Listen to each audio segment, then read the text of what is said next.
called me, told me that they got into an argument, and she called the cops. The cops come and say, we got to take you in. She worked in domestic violence unit, so she knew exactly how to play the system. You don't think that they're going to subpoena my and your text messages? What happens when the person you trust most starts gunning for you? You really need to do something about Valerie. She wants to hurt Isaiah. I'm sorry to be the one to tell you that Isaiah was found dead. Are you kidding me?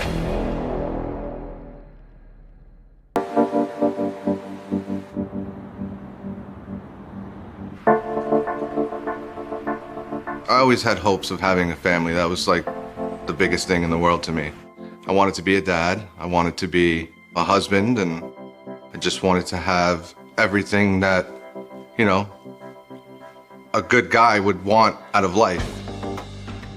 When I was younger, my parents went through a divorce, and it was hard for a while. My mom had me and my sister and basically took care of us by herself. And I saw the pain and the hurt that she went through, and from that day on, I swore that I would never do that to anybody, ever. I guess Isaiah felt like, well, my mom and dad didn't work out, so I want to make sure that when I do have somebody, it's going to be forever. I vowed to myself that I would be the best version of me that I could be and treat whoever I was with like they were everything. Lucky for me, my stepfather, Patrick, was always great to me and my sister, and you know, he always treated us like we were his own. I was working up in the detective squad in the 106 one day. Valerie came in, she was a patrol officer downstairs, and she came in with a complaint report that's filled out for a crime. And she sees a picture on my desk, and she turns around and goes, "Who's that?" I go, "It's my son." It's like, gosh, just hook a girl up. 26-year-old Valerie Cincinnati is a single mother, making a name for herself with the NYPD. She caught an armed robber. She received Officer of the Month award multiple times. My stepfather was like, okay, you know, he called me and he was like, hey, you know, there's this girl that I work with and she wants to get to know you. Valerie comes up again, so I went onto my laptop and logged on to Facebook I had at the time. I said, well, Mike, here's his Facebook page. And she went on right in front of me, and all she put down, I remember it. And she goes, hey, this is Valerie, I work with your dad. This is my number, give me a call. Isaiah perks up when he sees Valerie's message and responds immediately. Initially, we were gonna go out, just me and her. She had a last-minute cancellation from a babysitter and couldn't get anybody. When I got there, she came outside and yeah, I was blown away. I was like, wow, she's beautiful. She brought me into the apartment and she was like, you're gonna meet my daughter. And I remember seeing Sophia and being like, wow, she's the most adorable little girl I've ever seen in my life. And she took to me instantly, and we were playing with a ball and we were playing catch and rolling it on the floor, and she was running up to me. I thought, wow, maybe I can have a family of my own. And this would be a great start to it.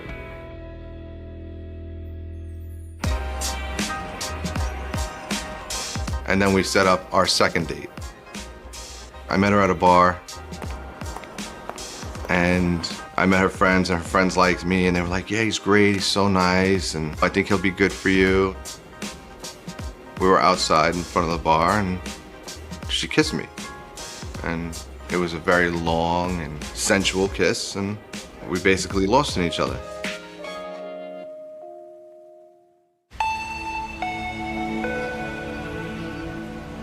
Over the next few months, Isaiah and Valerie become exclusive. We went on vacations together. We would take Sophia to the farm. It felt like a family environment.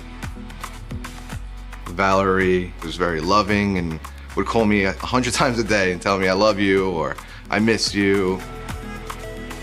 And I just felt like I was on top of the world. Almost a year into their relationship, Isaiah decides it's time to introduce Valerie to his extended family. I invited her to Easter dinner at my mom's.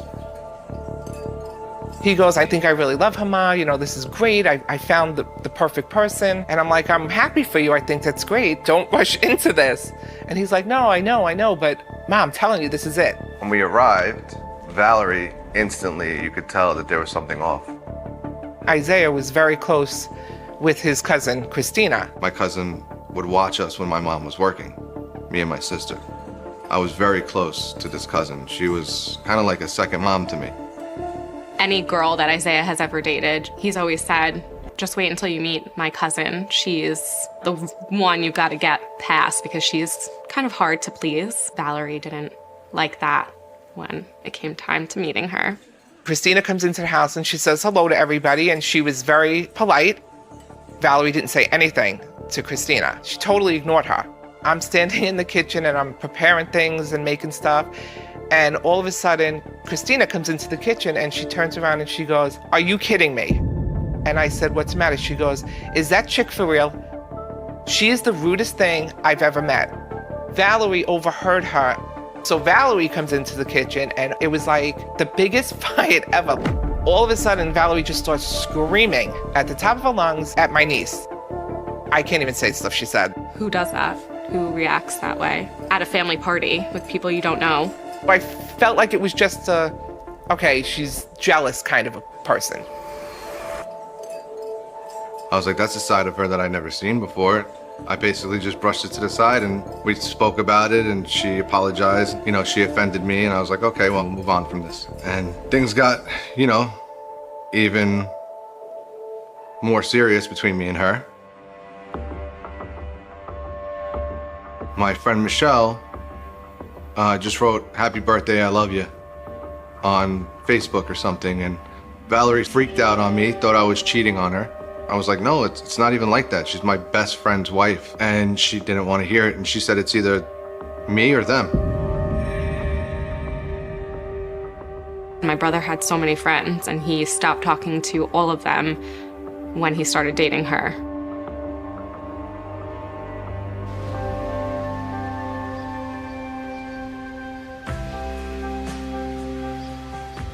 Valerie ended up telling me that she wanted to get married and she wanted to have a life together. She wanted to go to this hotel in Hershey, Pennsylvania. I was like, let me call up, see if they have any availability, and I'll book it. That's exactly what I did. She opened the door and walked in and turned the lights on and saw all the roses and balloons and everything. And I was on one knee and I had the ring open. She started crying and looked at me and I couldn't even really say it. I was like, "Do you want to?"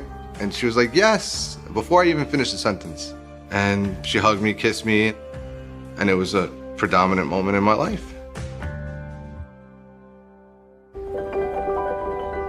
We're planning the wedding. We had a date set. It was going to be like, I believe it was September of 2013.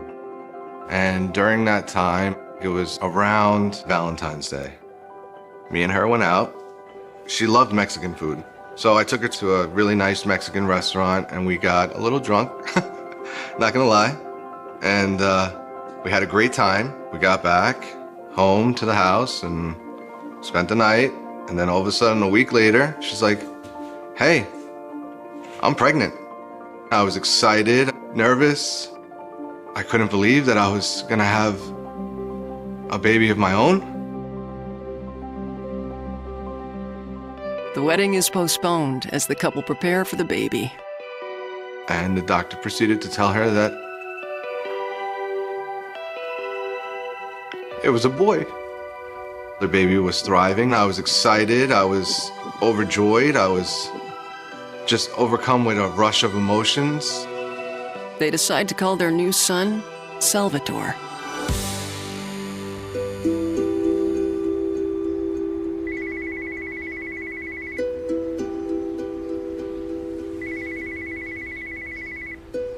I ended up getting the phone call that she was ready to have the baby. And I rushed to the hospital.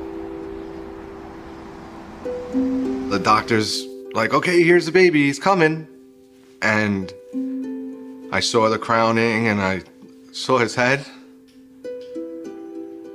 I got to share that moment with my son. And it changed my life forever. I was so happy for him, for me, see my nephew and my brother first-time dad. Those are all exciting things.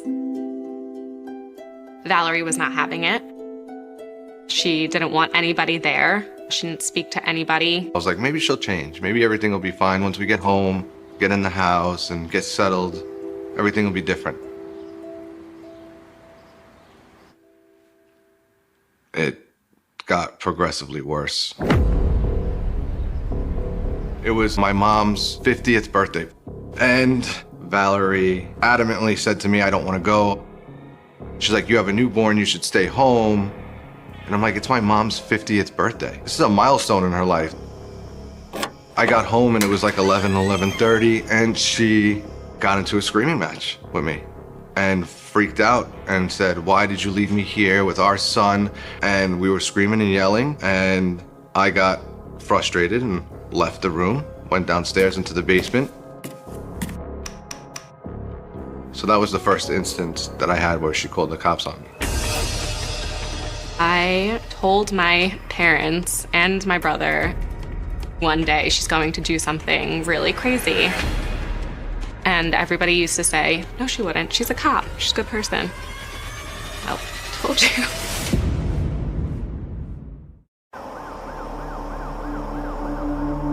Officer Valerie Cincinnelli of the NYPD's Domestic Violence Unit calls local police to her home after an argument with her fiancé, Isaiah. They came into the house and come downstairs and look at me. And I'm like, why are you guys here? We were called to come here. Is everything okay? I'm like, yeah, everything's fine. We had a disagreement. She was arguing with me. And they were like, well, why don't you just stay downstairs on the couch tonight and let things blow over? And I was like, okay, well, I planned on doing that anyway. She didn't talk to me for days. Didn't want to talk to me at all. I was truly sorry.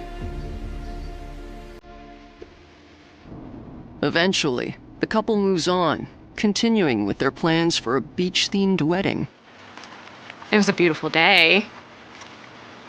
I remember showing up and we were taking family photos, and Isaiah, he was, again, very excited, like glowing, so happy. As a mother, I just had that gut feeling, that instinct that it's just not going to work.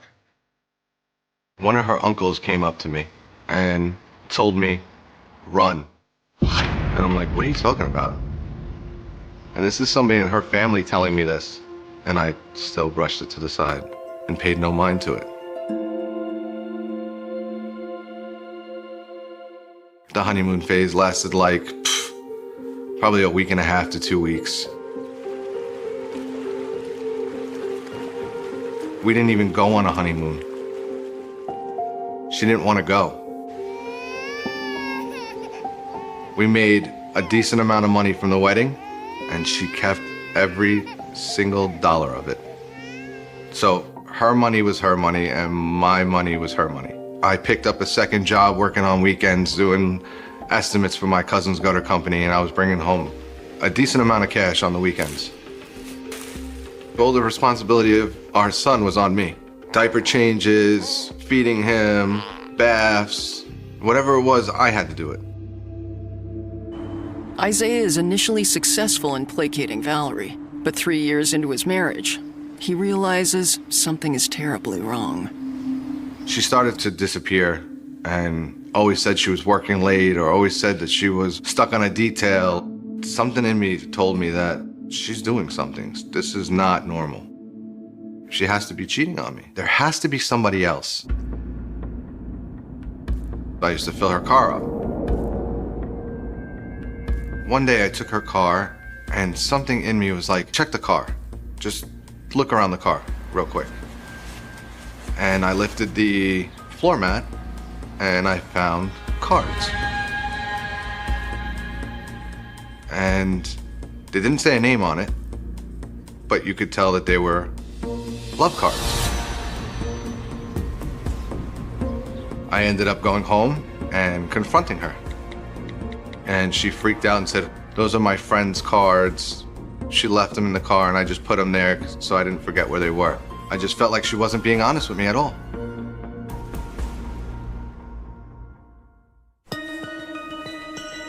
She agreed to go to counseling with me. When we initially went to counseling, she made it seem like I wasn't doing enough. And nothing amounted to anything to her. Ever. She wanted more and more and more. Very different than your typical couple fighting. It was anything and everything they fought about.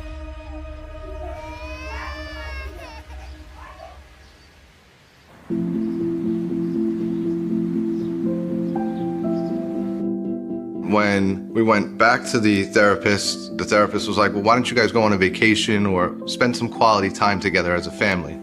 And I was like, you know what, that's a good idea. So I booked for us to go to St. Martin together. We went to an all-inclusive resort, but the whole time we were there, I slept in the living room with Sal and she slept in the bedroom with Sophia. When things didn't go so well, Valerie's main goal was to turn Sophia against me, and she made it her priority to do so. We're on a tropical island, and this is supposed to be a time for us to reconnect, and there was no reconnection.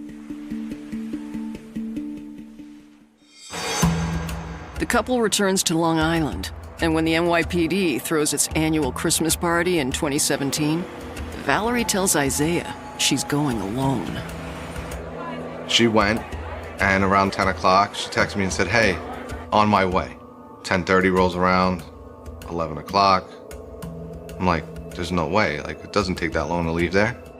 I'm calling her, texting her, no answer. So I track the phone, and I see that she went a completely different route. And I see that the tracker went off. And I got the last known location of the tracker, and I went to the last known location, and I found her car. Parked behind a closed auto shop.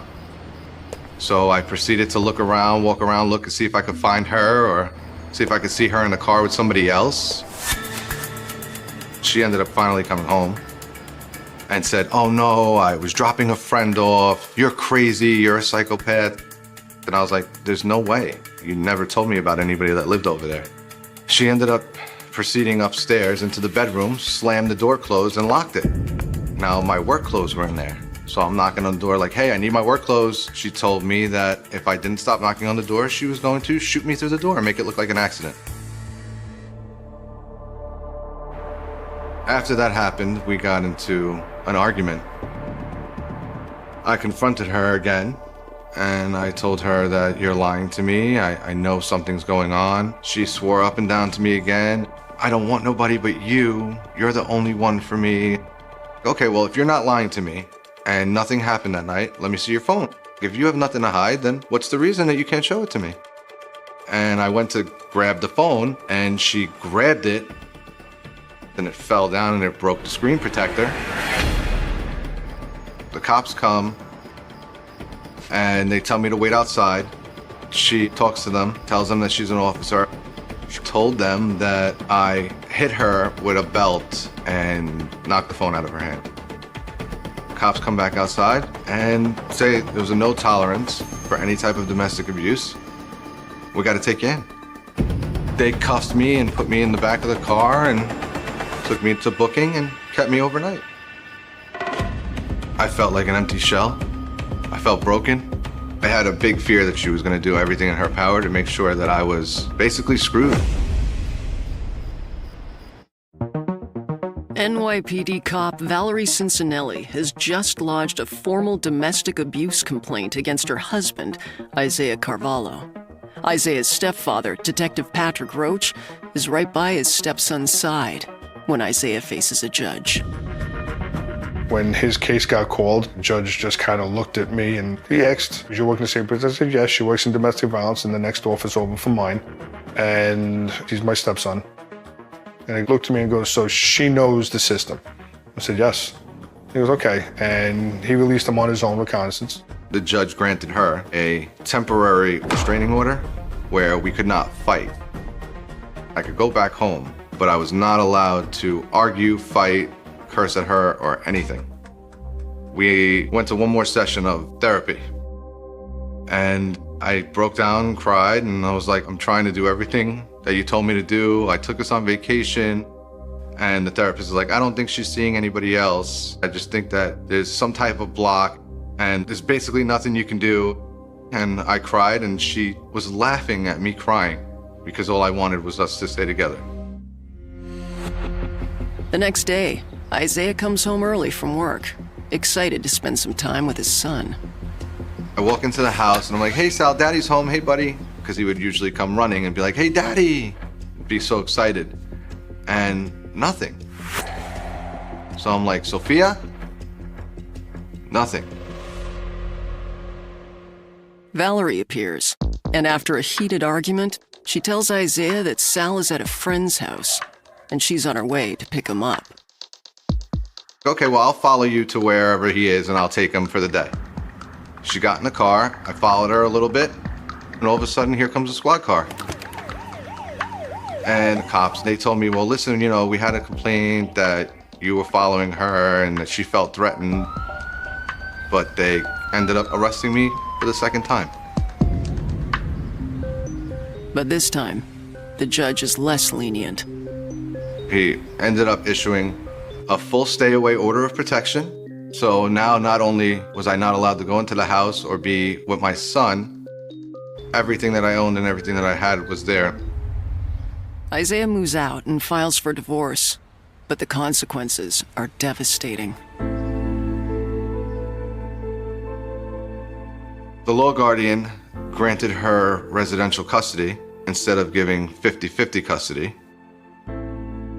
I was not allowed to see my son for 4 months. I had to go to court for visitation. When I finally retained my lawyer and told her what happened, she said that we were going to have a hard time trying to get Sal. He didn't want to be a part-time dad. So it was really hard for him.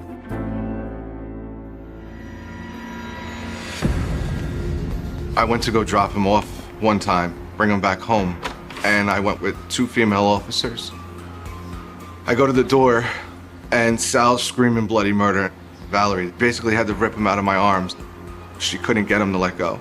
And it infuriated her, and she slammed the door in my face while I was holding Sal with the officers present and told me to keep him. A week later, I get a phone call from a sergeant from that precinct saying that if I didn't bring Sal back, he was going to have me arrested. I was like, what are you talking about? She told me to keep him. She slammed the door with 2 of your officers present. And she tried to say that I kidnapped him. And I ended up having to bring him back again. She completely broke me down in every way that you could possibly break somebody down. With Valerie having sole custody of his son Sal, Isaiah feels like he's in his darkest hour. And then, there's a ray of hope. I was working one day and I get a text on my phone that says, you may want to call this guy John, here's his number. He has information that'll help your son with his divorce. So I didn't know what the number was. Text that person back, okay, thanks, who is this? And it said, don't worry about who it is, friend of the department. And curiosity killed the cat. So I stopped by and met this guy, John Deruba, at his house. He opens up his laptop and he starts showing me pictures of my son. And he goes, I'm dating Valerie. I said, you're dating Valerie? He's like, yeah. He started to explain that when Isaiah would drop off Sal, that she would come in, she'd start crying, telling what a monster he is, he beat me. So he would follow Isaiah thinking he's following some kind of an abusive husband, you know, a monster. And he told me that there was one time she was up in the shower, he grabbed her phone and went through her phone. And he noticed text messages from Isaiah to Valerie saying that he wanted to keep the family together, we should go to counseling, let's make this work. And he realized, wait a minute, this isn't the monster she's telling me about, this is a guy that wants his family back. So now he felt really guilty on everything that was going on. John asks to meet Isaiah, and when they do, Isaiah learns why he and Valerie failed to reconnect when they went on vacation. He showed me photos of when we went to St. Martin. There was pictures that Valerie sent him, dirty pictures of her in bikinis, He told me they got matching tattoos that said till death, that they were going to be together till death. Her and him. The night of the Christmas party when she went missing and I was looking for her, John told me that they were in the car across the parking lot watching me the whole time. Part of the motivation for him to come forward, that they were having problems. He just wanted to do the right thing and try to help me to get Sal. And all the time that he should have been spending with me, he was with this guy and not his own father. And that tore me apart. That destroyed me.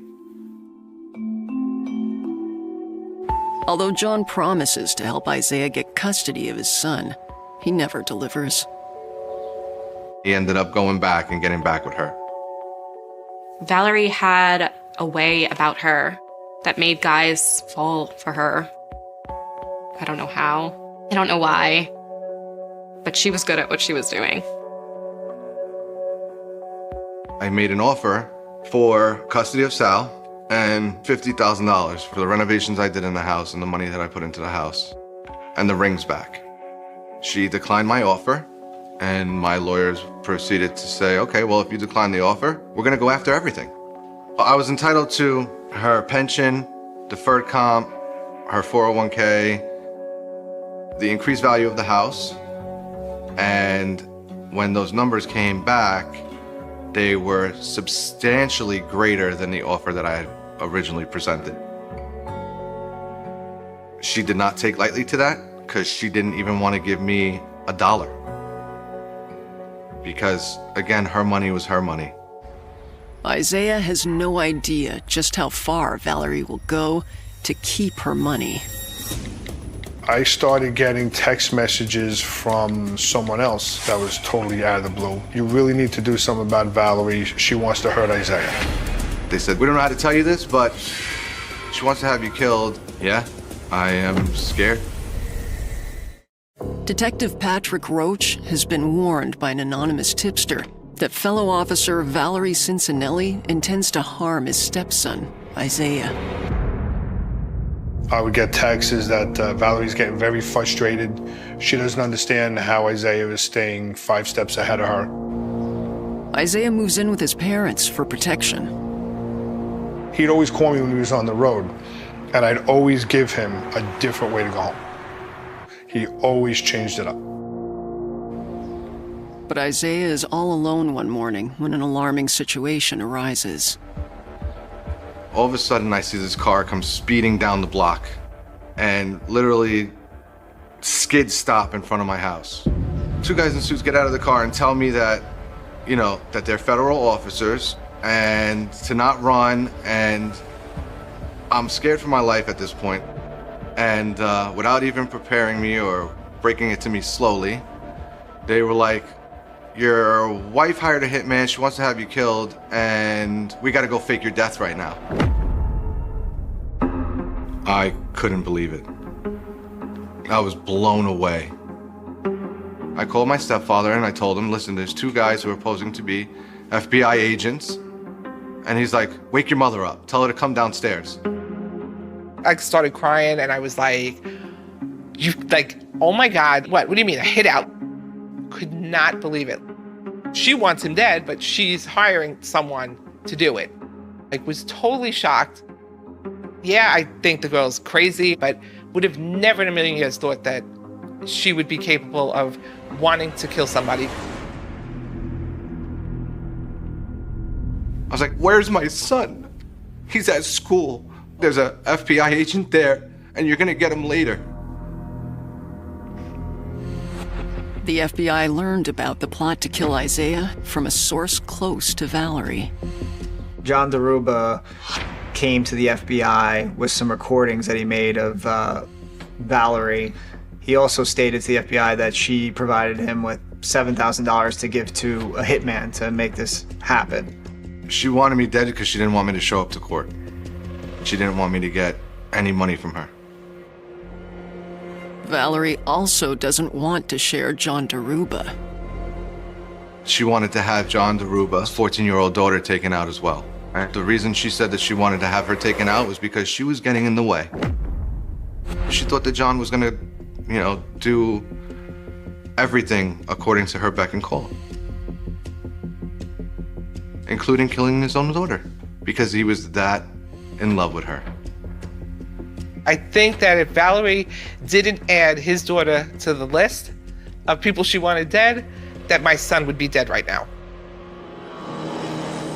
An agent posing as the hitman John hired has already met with Valerie to discuss payment for the job. There was a form of payment with $7,000 in gold coins. Now they need to provide proof of Isaiah's death to John Daruba, who is standing by, in on the plan. And they took me over to the marina near my house, and they had me sit in my car, and they had me fake my death. They put glass all over me and all over the floor, and they had me hunch into the passenger seat. And they took pictures of me. So now I'm presumed dead. It was the most surreal thing I've ever been through in my life. Is this guy The staged hit of Isaiah is extremely important for the case because it's showing that it wasn't just a thought or something that Valerie might have just wanted. It's the investigators trying to show that the intent was there, because she's actually telling him to get rid of a photo of her estranged husband's supposed dead body, which wouldn't be normal behavior for someone who's not involved in a crime. Are you Valerie Cincinnati? what's going on? 2 police officers arrive at Valerie's door and tell her that Isaiah's body was discovered at the marina. Might have your seat for me, please? I'm sorry to be the one to tell you that Isaiah was found dead. Are you kidding me? They asked her if she knew anybody that was out to get me, or if I had anybody that wanted to do any harm to me. And she said, no. You don't know of anybody that would want to harm him? Anyone want to hurt your husband? No. You know, Crocodile teared her way through it. She's supposed to be this decorated police officer. She went to extreme lengths to have her husband taken out. And not only me, a 14-year-old girl, a child.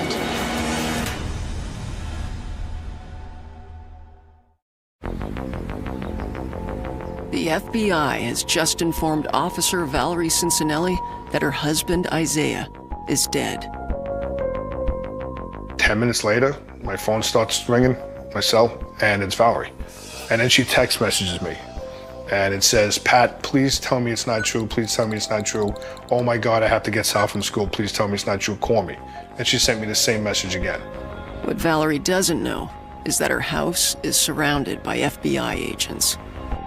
Valerie being an active duty police officer, there's definitely a probability that she would have a firearm in the house, have access to it, and the law enforcement's decided, let's quickly take this down.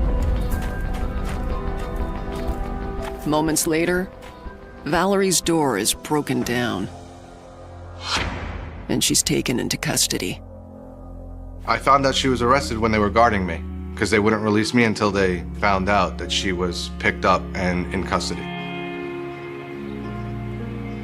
When I finally got back to the house and I saw my son, there, I finally felt like he was safe, he was good, he was finally where he should have been, he was with me.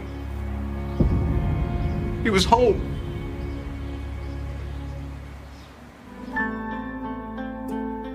Like every time I saw her in the news or whatever, I always say, how was this person in my family? And how did she take my brother's last name, our last name? Like, what? It's wild.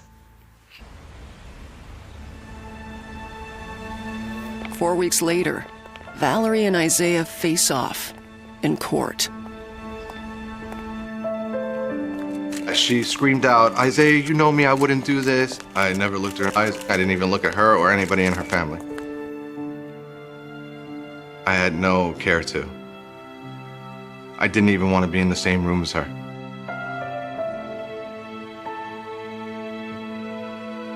Valerie had told Isaiah she was getting ready to settle, But now the divorce is put on hold.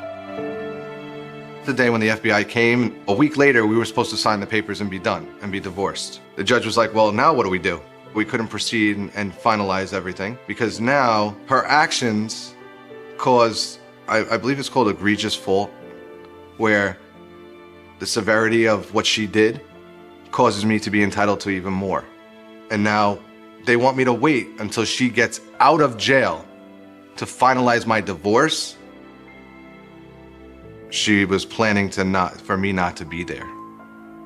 For me to never even make it to get anything from her. Valerie received Officer of the Month award multiple times. She caught an armed robber. All great things I'm sure the community appreciated. A person like me who's been in law enforcement for 19 years can't fathom why someone with such a good career for themselves going and moving in the fast path in the NYPD would even consider going down this road. The charges were a conspiracy to commit murder on Isaiah, conspiracy to commit murder on John DeRuba's daughter, which is a teenage daughter, tampering with evidence. That carries 20 years alone, so that's like 40 years. The DA, when I met with the district attorney and everybody, prosecutors, they told me, we don't offer deals. This is an ironclad case. This is in the bag. Months go by. We're going to court, right, for the divorce. And her criminal attorney slips and says, oh, they're offering her a deal. So my matrimonial attorney was like, what are you talking about?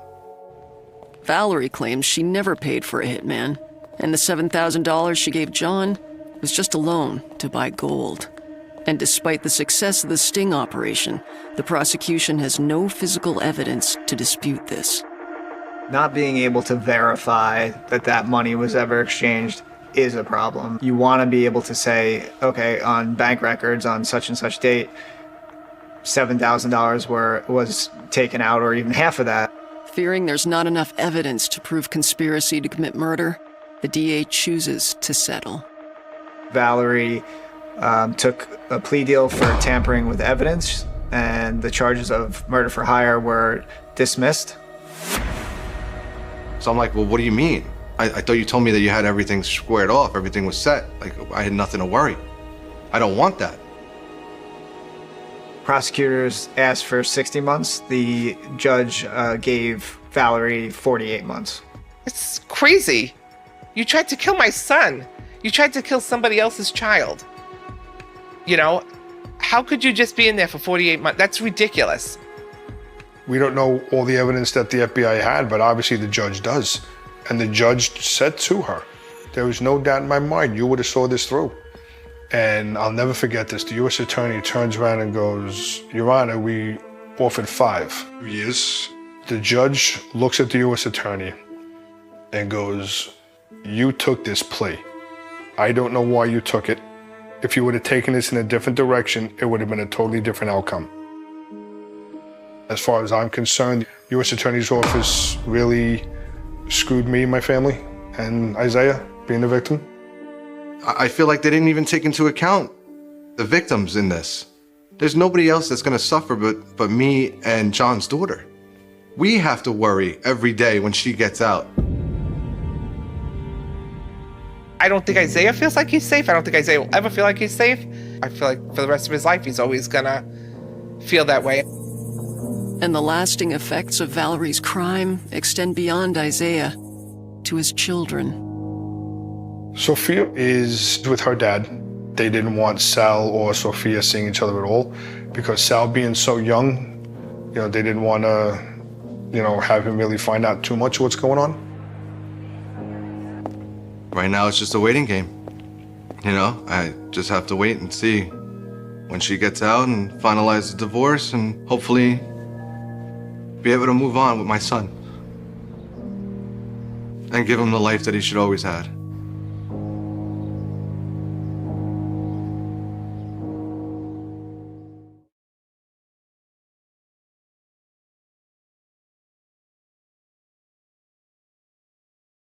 The rain started before the sirens. It came down in thin, needling sheets over the quiet suburb of Hillsboro, Oregon, washing the sidewalks clean, blurring porch lights into pale halos. Inside a modest two-story house on Maple Drive, the television was still glowing when the patrol officer pushed open the unlocked front door. The smell hit first. Copper. Damp carpet. Something wrong. Upstairs, in a bedroom frozen in mid-routine, 32-year-old Laura Whitman lay on the floor beside her bed. One slipper still on, the other missing. The clock radio blinking 12 o'clock. No sign of forced entry. No shattered windows. No overturned furniture. Just silence and blood. By morning, the headline had already formed itself. Oregon 1995, brutal killing shocks quiet community. Neighbors gathered in bathrobes beneath yellow tape, whispering the same phrase over and over. Nothing like this ever happens here. But something had happened, and it hadn't been random. Laura wasn't a drifter. She wasn't involved in anything shadowy. She taught second grade. She baked cookies for PTA meetings. She watered her lawn every Sunday evening. If there was danger in her life, no one had seen it. The crime scene told a colder story. There were no defensive wounds on her arms. No broken fingernails. No sign of a prolonged struggle. The medical examiner would later determine she likely knew her attacker, or at least trusted them enough to let them close. Close enough to turn her back. Close enough to die without a scream. Detectives canvassed the neighborhood for days. Doors knocked. Statements taken. Alibis logged. One name surfaced repeatedly in quiet tones. Daniel Harper. Age 38. Married. Father of 2. Lived 3 houses down. He had been helpful. Too helpful, some said later. Daniel had walked officers through the neighborhood layout before they even asked. Mentioned as suspicious, then no one else remembered seeing. Brought coffee to the search volunteers. Stood beside Laura's grieving sister during the candlelight vigil. He had known Laura for years. Everyone had. But knowing someone in a neighborhood like Maple Drive was normal. Suspicion required more than proximity. It required evidence. And in 1995, evidence meant fingerprints, fibers, blood typing. DNA testing existed, but it was primitive, slow, expensive. The lab pulled samples from beneath Laura's fingernails. From a faint smear on the bedroom doorframe. From skin cells clinging to the collar of her nightshirt. They ran what they could. Nothing matched. Daniel Harper voluntarily gave a statement. Calm. Steady. He said he had been home all night watching a basketball game. His wife confirmed it. 2 children asleep down the hall. No one heard anything unusual. Detectives pressed. Gently. Then harder. No cracks. Weeks turned into months. The house on Maple Drive emptied. Laura's belongings packed into boxes that smelled like dust and finality. The grass grew wild. The neighborhood adjusted to the absence like people do, slowly, reluctantly. Then the case went cold. Not officially. Not at first. But leads dried up. Tips faded. The task force dissolved. Laura Whitman became a file. Thick, heavy, shelved. Cold case. For years, it lingered in the background of Hillsboro's collective memory. Brought up at block parties in hushed tones. Referenced whenever a stranger walked too slowly down the sidewalk. Daniel Harper stayed. He coached Little League. Repainted his porch. Smiled at the right moments. If he felt pressure from the investigation, he never showed it. Time passed the way it always does, indifferent. But evidence does not age the way memories do. In 2008, 13 years after Laura's death, the Hillsboro Police Department began reviewing unsolved homicides with newly available forensic technology. DNA profiling had transformed.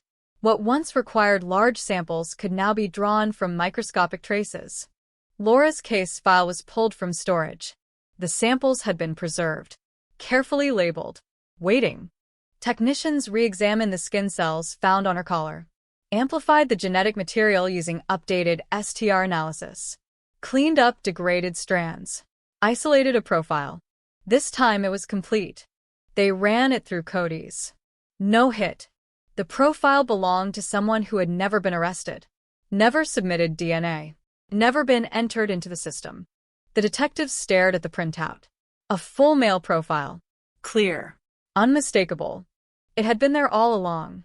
And it belonged to someone who had touched her, close enough, long enough, the night she died. The investigation reopened quietly. Old interviews were replayed. Transcripts reread. Photographs studied under brighter digital lenses. Daniel Harper's original statement was reviewed again. His timeline re-examined. Still no inconsistencies. But technology had evolved in another way. In 2018, forensic genealogy entered the national spotlight. Cases once considered unsolvable were breaking open through public DNA databases. Investigators could upload unknown profiles and search for distant relatives who had voluntarily submitted their genetic information. It was controversial, powerful, uncharted territory. Laura's case qualified.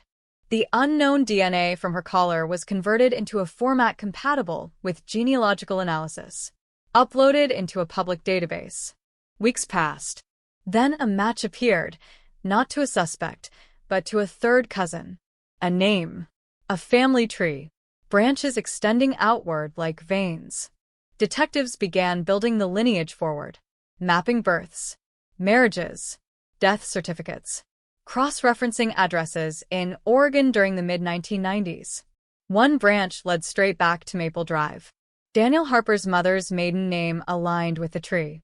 Further confirmation required a direct comparison.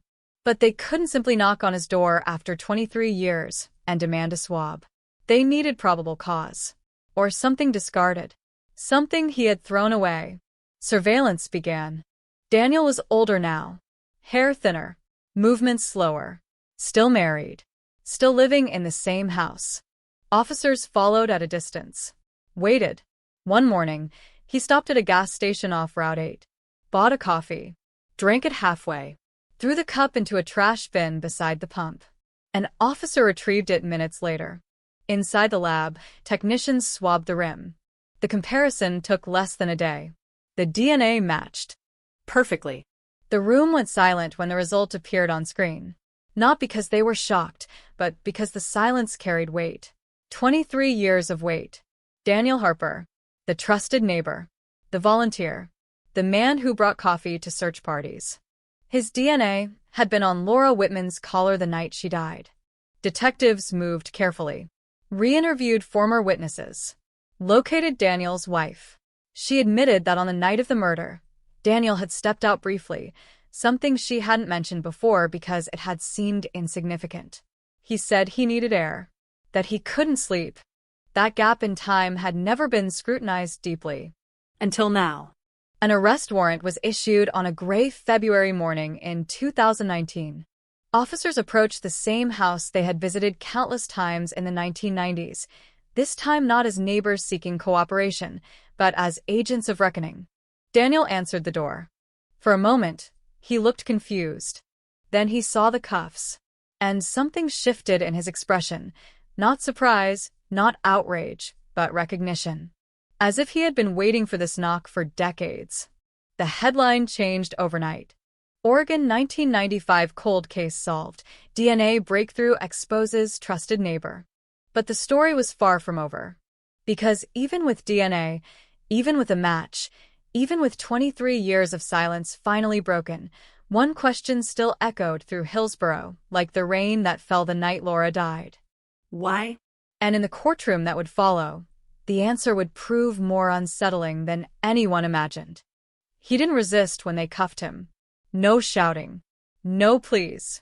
Just a long exhale that fogged in the cold Oregon air as neighbors peeked through curtains, drawn by the flashing red and blue reflections slicing across Maple Drive for the first time in decades. The same street. The same houses. Only older. Weathered. And now, watching history rewind.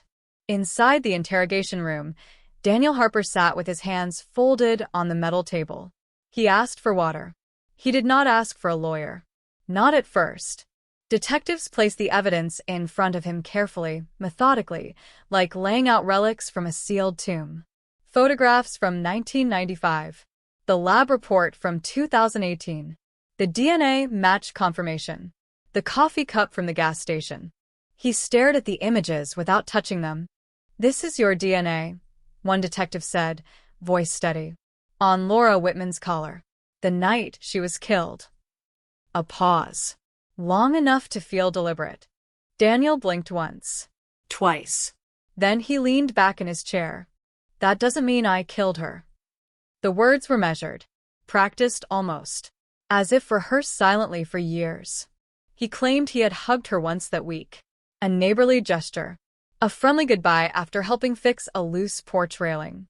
He suggested contamination. Laboratory error. He spoke calmly about the fallibility of forensic science, about news stories where DNA had been mishandled. He did not raise his voice. But the timeline began to fracture under scrutiny. Phone records from 1995 had been limited, but archived billing logs still existed. Investigators uncovered something overlooked decades earlier, a brief outgoing call from Daniel's landline to Laura's house the evening of her death. It lasted only 18 seconds. Too short for conversation. Long enough to confirm someone answered. Daniel had never mentioned that call. When confronted, he hesitated for the first time. "I don't remember every phone call I made 20 years ago." Of course he didn't. But the call had been placed at 9:42 p.m. Laura was estimated to have died between 10 and 11. Then came another detail, one buried in the original file, a partial shoe impression in damp soil outside Laura's side gate. In 1995, it had been deemed inconclusive. Common tread. No clear brand. In 2019, the evidence technicians scanned the old plaster cast using digital enhancement software. The pattern sharpened. A specific manufacturing defect appeared along the heel ridge, a flaw documented in a limited production run of athletic shoes sold regionally in the early 90s. A search warrant for Daniel's garage turned up old storage bins. In one, beneath holiday decorations and faded camping gear, investigators found a pair of worn sneakers wrapped in newspaper dated 1996.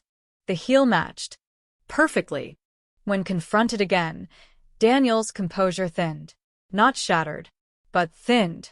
He requested an attorney. The interrogation ended. But the investigation did not. Word spread through Hillsborough like a shockwave. News vans returned to Maple Drive. Microphones extended toward residents who had once stood at candlelight vigils beside Daniel Harper, shoulder to shoulder, mourning Laura Whitman.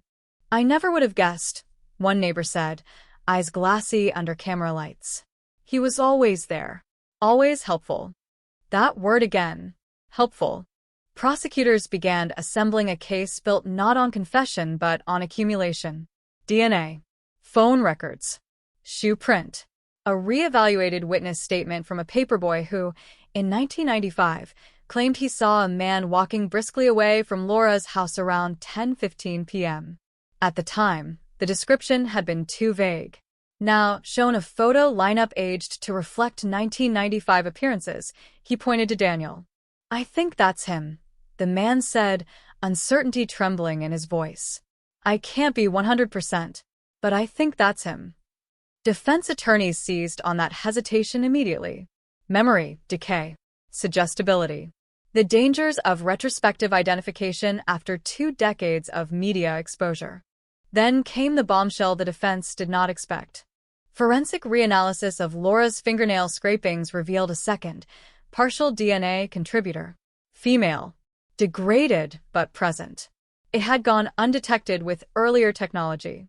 The profile did not match Laura. It did not match anyone in Cody's. And it did not match Daniel's wife. Suddenly, the narrative complicated. Was Daniel alone that night? Was there someone else inside the house? Or had the female DNA come from innocent transfer, a handshake, a borrowed sweater, an earlier interaction days before? The prosecution adjusted its theory cautiously. They maintained Daniel acted alone. The secondary DNA, they argued, could be incidental. Environmental. The defense disagreed aggressively, suggesting contamination, alternate suspects, investigative tunnel vision fueled by the excitement of a cold case solved. The phrase dominated headlines. Cold case breakthrough. Cold case arrest shocks community. But inside the courtroom, It was less headline and more slow burn. Daniel Harper sat beside his attorney, expression neutral, as Laura Whitman's sister took the stand. Her voice trembled as she described the phone call that changed her life. The empty house. The years of birthdays without answers. She looked directly at Daniel. "Why didn't you just tell us?" she asked, not theatrically but softly. "Why did you stand next to us at the vigil?" Daniel did not respond. The prosecution painted a picture of obsession. They uncovered journal entries from Laura's personal diary referencing an uncomfortable conversation with DH weeks before her death. She wrote about feeling watched while gardening, about an offer of help that lingered too long, about a neighbor who didn't understand boundaries. The defense argued ambiguity. DH could mean anyone. Assumptions were not proof. Yet the DNA remained immovable. Statistical probability, 1 in 4.7 trillion. It was his. Still, motive remained elusive. There was no financial gain, no history of violence, no prior record. Daniel Harper had lived an unremarkable life before and after 1995, until investigators uncovered something chilling in archived computer files seized from his home. In a forgotten folder on an old hard drive were saved newspaper clippings about Laura's murder, digitized articles spanning years, notes attached, comments about investigative progress, about DNA technology advancements. He had been tracking the case, tracking the science, waiting. In one document dated 2005, he wrote a single line beneath an article discussing forensic genealogy developments. "They'll never use this on something that old." The courtroom absorbed that sentence like a vacuum. The defense claimed morbid curiosity, community trauma, normal interest in a tragedy that happened next door. But jurors watched Daniel differently after that. The trial stretched for weeks. Experts testified about DNA degradation, about chain of custody from 1995, about laboratory accreditation and contamination safeguards.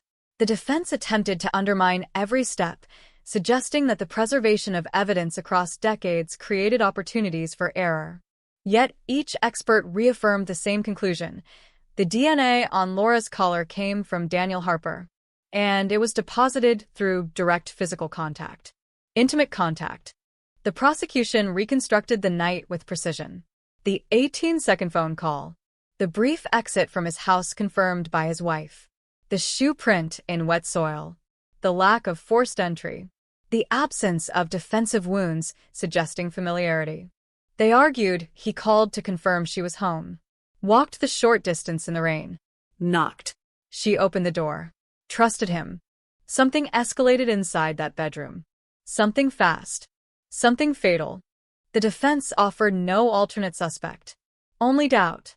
Only the possibility that science, however advanced, could not narrate intent. As closing arguments approached, the tension inside Hillsborough tightened again, mirroring 1995, but with sharper edges. Maple Drive became a landmark, a cautionary tale. Reporters described it as the street where time had folded in on itself. When the jury finally deliberated, they carried not just evidence, but decades of collective memory into that room. Hours passed, then days. And when the verdict came, it did not erupt in cheers or gasps. It landed heavy. Guilty. Daniel Harper showed no visible reaction, no collapse, no outburst, just another long exhale. But even as the sentence was read, life in prison without parole, one question remained unresolved, flickering at the edges of certainty, like a light that refused to stay steady. What about the second DNA profile? Investigators continued to analyze it quietly, even after the conviction. It remained unidentified, partial, female, present beneath Laura's nails. The prosecution insisted it was incidental. Yet some detectives, the ones who had worked the case since the beginning, could not shake the feeling that something was unfinished. Because cold cases rarely thaw cleanly. They crack. They expose fractures no one anticipated. And long after the headlines faded, after the cameras left Maple Drive once more, After Daniel Harper disappeared behind concrete walls and steel bars, a single evidence bag remained in storage, labeled 1995, containing a fragment of genetic code that did not belong to the victim or the convicted neighbor. A fragment still whispering. Not everything about that night had been solved. Not completely. And in the quiet spaces of Hillsborough, when rain begins to fall and porch lights blur into pale halos, some residents still glance toward the darkened windows of Laura Whitman's old house and wonder whether justice arrived in full or only in part. The conviction should have closed the wound. That's what everyone expected. The gavel falls, the sentence is read, the killer disappears behind steel doors, and the town exhales. Case solved. Cold case closed. Justice served. But Maple Drive did not exhale, because the second DNA profile refused to disappear. It sat inside a refrigerated locker in the Hillsborough Police Department, tagged and cataloged, a thin swab sealed in plastic, labeled with a date from 1995 and a technician's initials long since retired. A female contributor. Partial, but undeniable. Not Laura. Not Daniel's wife. Not anyone in Cody's. And for the detectives who had watched the case evolve across decades, that fragment felt less like background noise and more like an echo that wouldn't fade. Detective Aaron Calloway had been a rookie patrol officer the night Laura Whitman's body was found. She remembered the rain, the metallic smell in the hallway, the way the bedroom lamp was still on, casting a yellow cone of light across the carpet. She had carried that image for 24 years. Now, as a senior investigator, she carried something else stout. Not about Daniel's guilt. The DNA on the collar was too strong. The phone call too precise. The shoes too exact. But about whether the story they told in court was complete. Calloway requested a deeper forensic re-examination of the secondary profile using the latest, next-generation sequencing methods. Technology had leapt forward again. What was partial in 2019 might be clearer in 2022.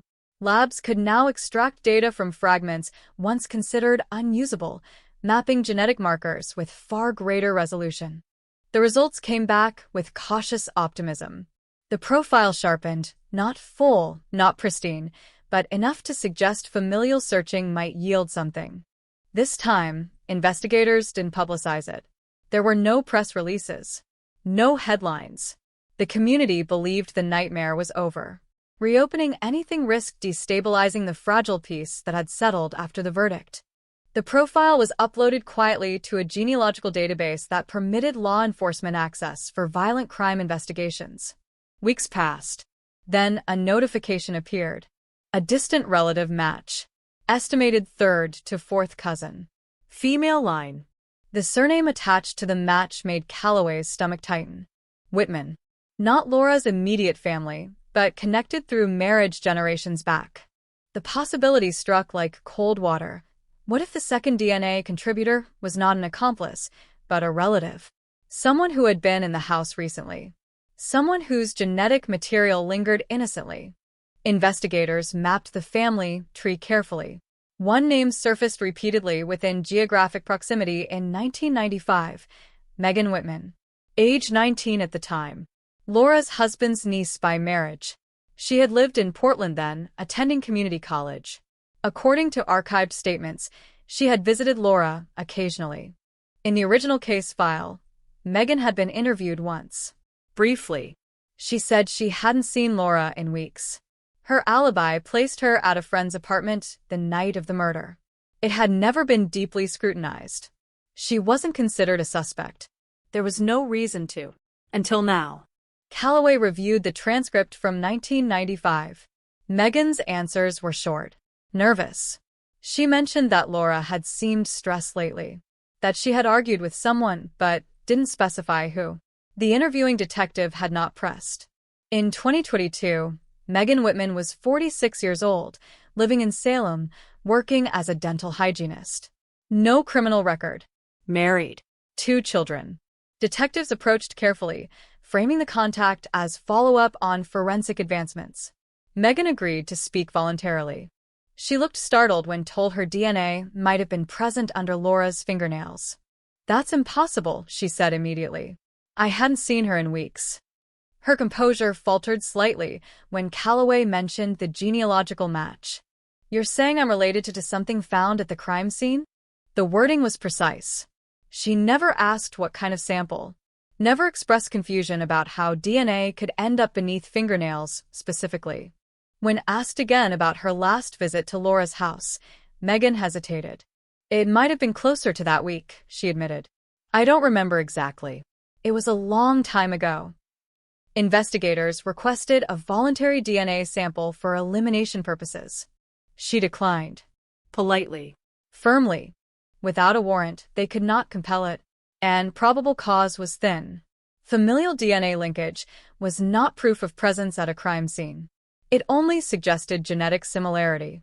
But then another thread began to unravel. Phone records from 1995 were limited, yet long-distance billing statements preserved through microfilm revealed something curious. A call placed from Megan's apartment landline to Daniel Harper's house 3 days before Laura's murder. Duration: 6 minutes. There had been no known connection between Megan and Daniel documented in the original investigation. When confronted with this, Megan appeared genuinely surprised. I might have called to ask about borrowing tools, she suggested. He was always helping people. Always helping. The phrase echoed like a refrain from 1995.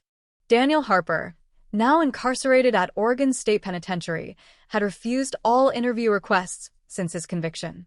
But when informed that investigators wished to discuss new forensic developments, he agreed to a monitored conversation. He appeared thinner behind the glass. Older. Eyes less steady. Detective Calloway did not mention Megan's name at first. She spoke only of the second DNA profile. There was someone else's genetic material under Laura's nails, she said evenly. Female. Daniel's jaw tightened almost imperceptibly. I don't know anything about that, he replied. We've identified a potential familial link. Silence stretched between them. You already got your conviction, Daniel said finally. What more do you want? The truth. He laughed softly, without humor. You think you don't already have it? Calloway studied his face carefully. There was no overt panic. No visible shock. But something flickered, a calculation. Did anyone help you that night? She asked. No. Did anyone know you were going over there? No.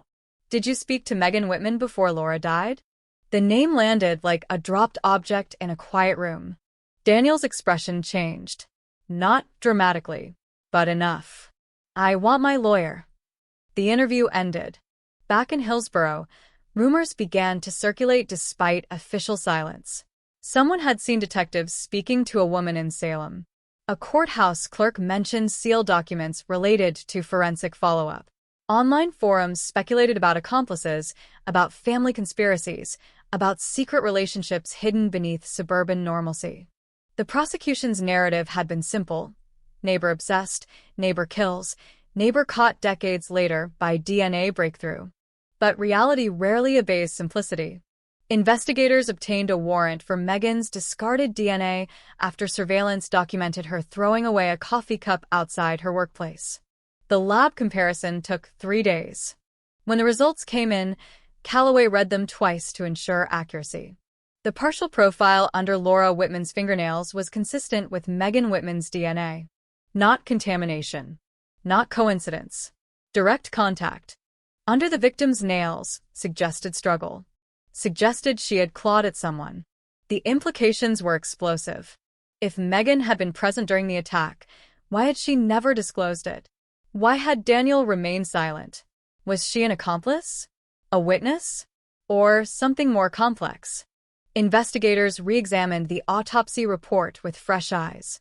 Laura had minimal defensive wounds, but there were faint abrasions on the backs of her hands previously attributed to carpet fibers. Could she have briefly grappled with a second person? The timeline tightened. The 18-second phone call at 9:42 p.m. Daniel leaving his house shortly after. Could Megan have been inside already? Or arrived separately? Phone tower data from 1995 was non-existent. Surveillance cameras were rare. There were no digital breadcrumbs. Only human memory. Megan was brought in for formal questioning. This time, the tone shifted. Her attorney sat beside her.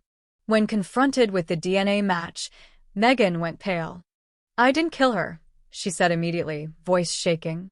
"I swear to God, I didn't." "Were you there the night she died?" Calloway asked. A long pause. "I went over earlier that evening," Megan admitted. "We argued." "About what?" She knew about Daniel. The room seemed to tilt. Knew what? Megan swallowed hard. "He'd been inappropriate. With me. For months. I told her." She said she'd confront him. The statement detonated decades of assumptions. If true, Laura had discovered something. Something involving her trusted neighbor and a young relative by marriage. An inappropriate relationship. A secret.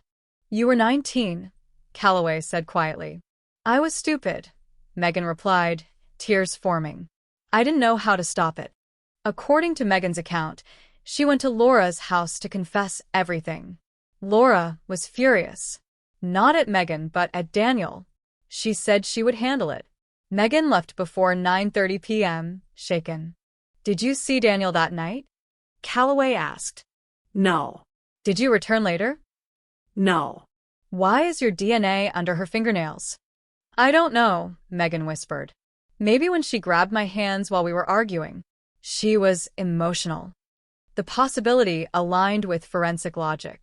DNA transferred during a heated conversation could explain presence beneath nails without involvement in the murder itself. But then Calloway asked one final question. "Why did you call Daniel 3 days before she died?" Megan hesitated again. "He told me she suspected something," she said slowly. "He was panicking." The motive sharpened into focus. If Laura had uncovered an inappropriate relationship between her neighbor and her teenage relative, confrontation was inevitable. Exposure threatened. Reputation destroyed.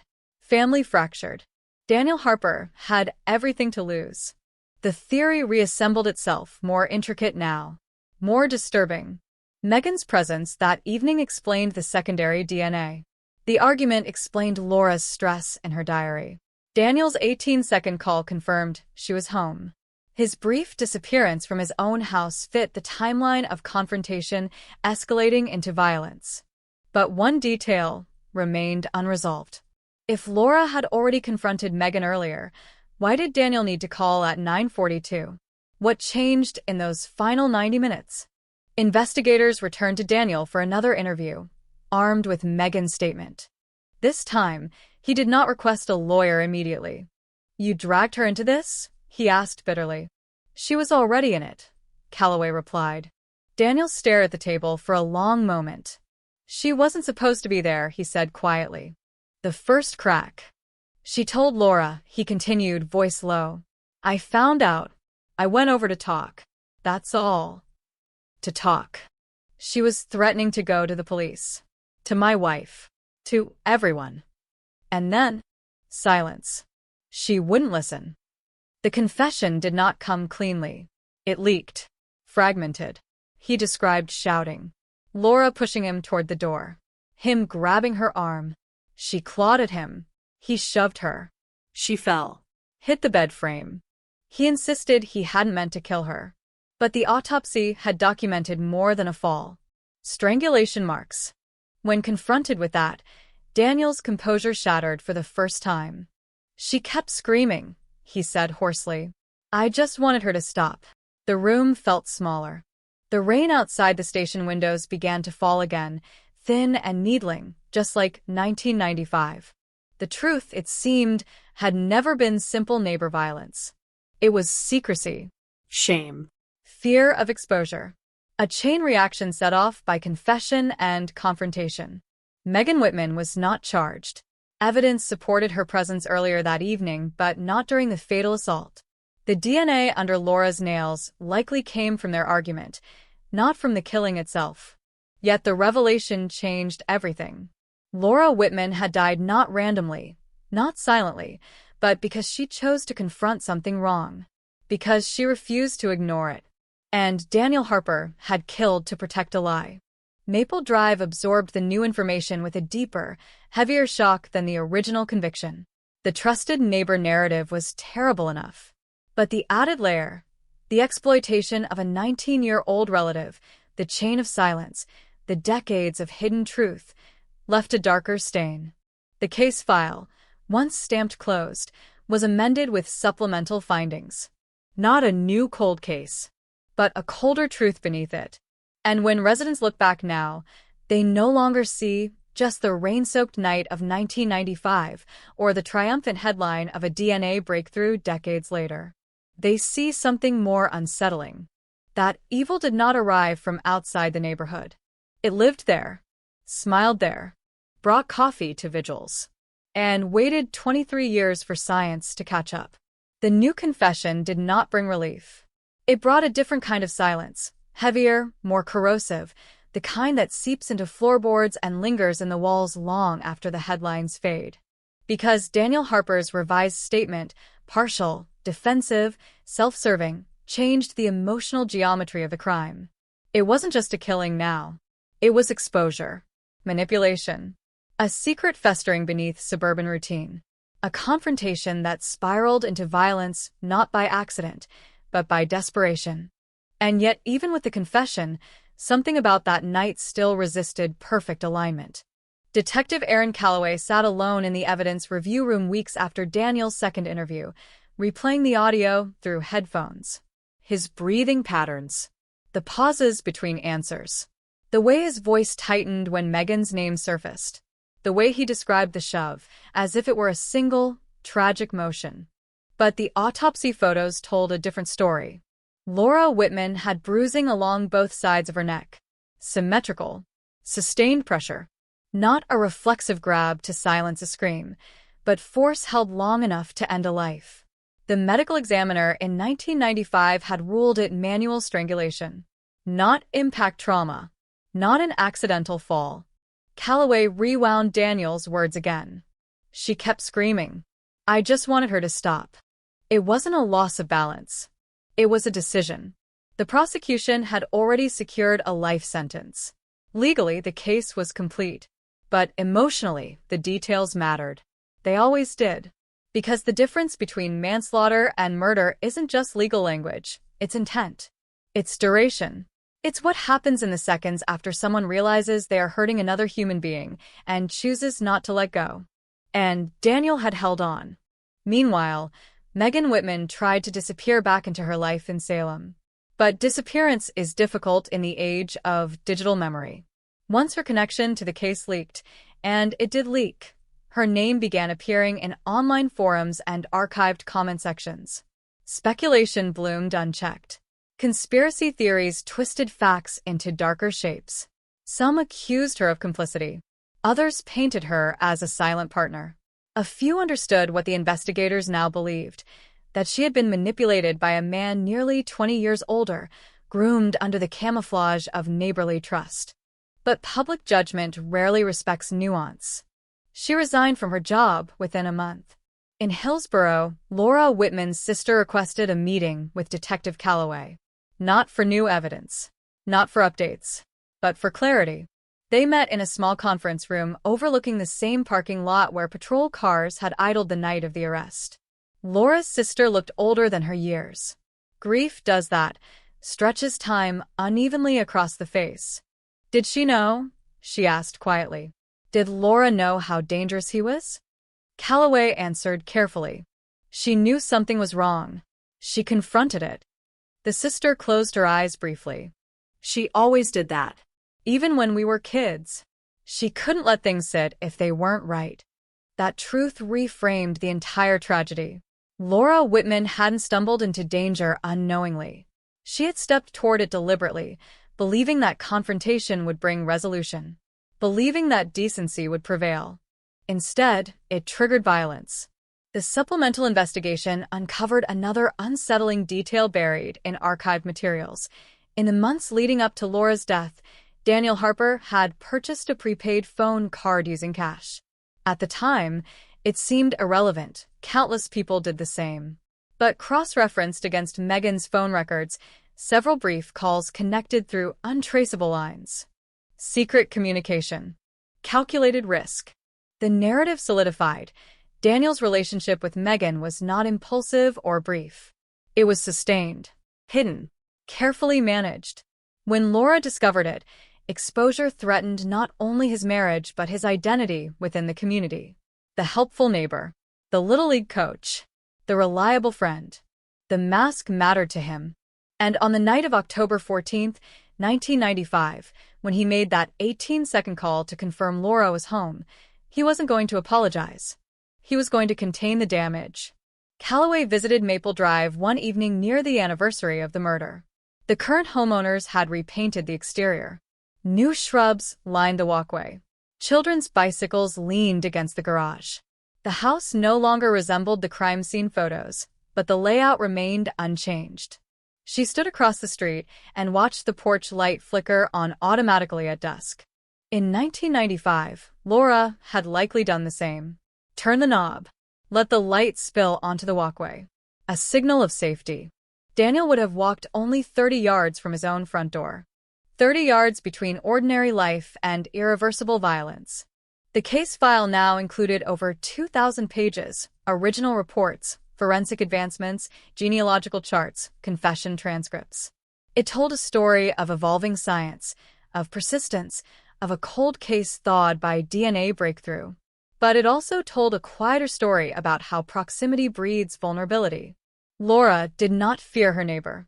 She feared what he represented once she saw the truth. Daniel's final prison interview, recorded months later at the request of a documentary crew, revealed no remorse beyond self-pity. He spoke about ruined reputation, about lost years, about feeling cornered. When asked about Laura directly, he paused. "I didn't plan to kill her," he said. "It just happened." But crimes of strangulation require sustained force. They require awareness. They require ignoring the physical struggle beneath your hands. It didn't just happen. It unfolded. Back in Hillsborough, a small memorial plaque was installed at a nearby park, not at the house, but beneath the cedar tree Laura used to walk past on evening jogs. It bore her name, her birth date, and a single line chosen by her family. She stood for what was right. The community attended the dedication quietly. No television crews. No banners.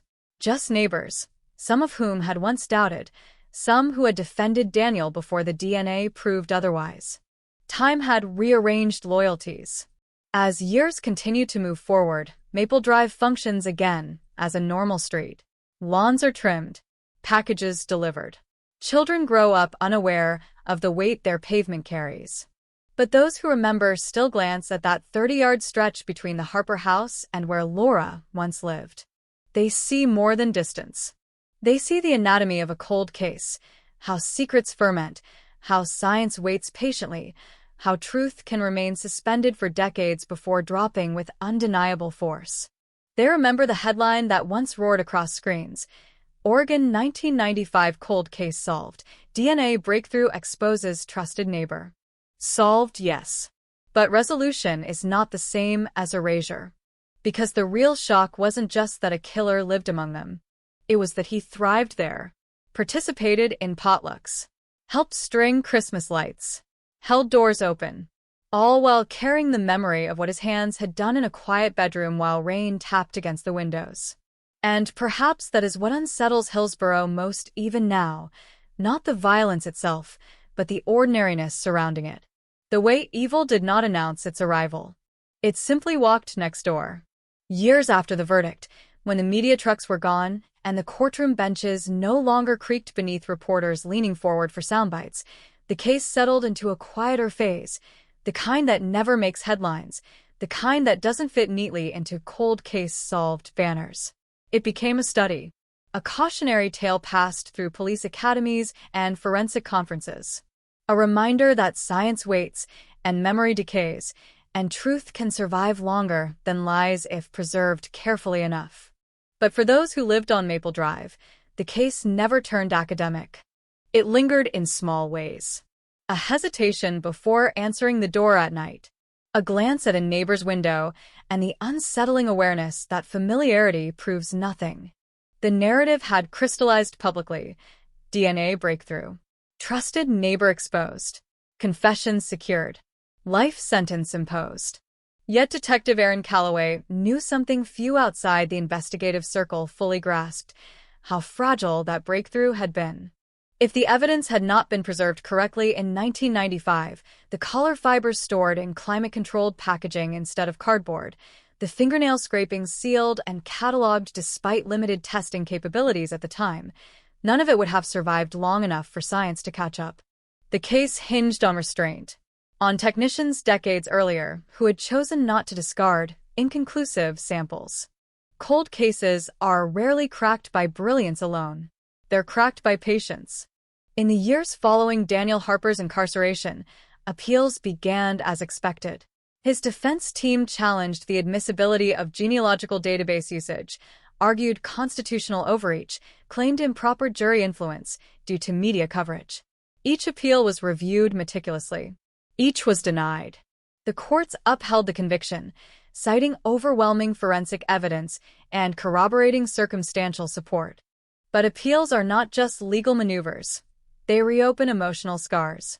Every time Daniel's name resurfaced in court documents, Laura Whitman's family received notification letters, official envelopes, formal language, the past delivered again through certified mail. Megan Whitman, meanwhile, retreated almost completely from public life.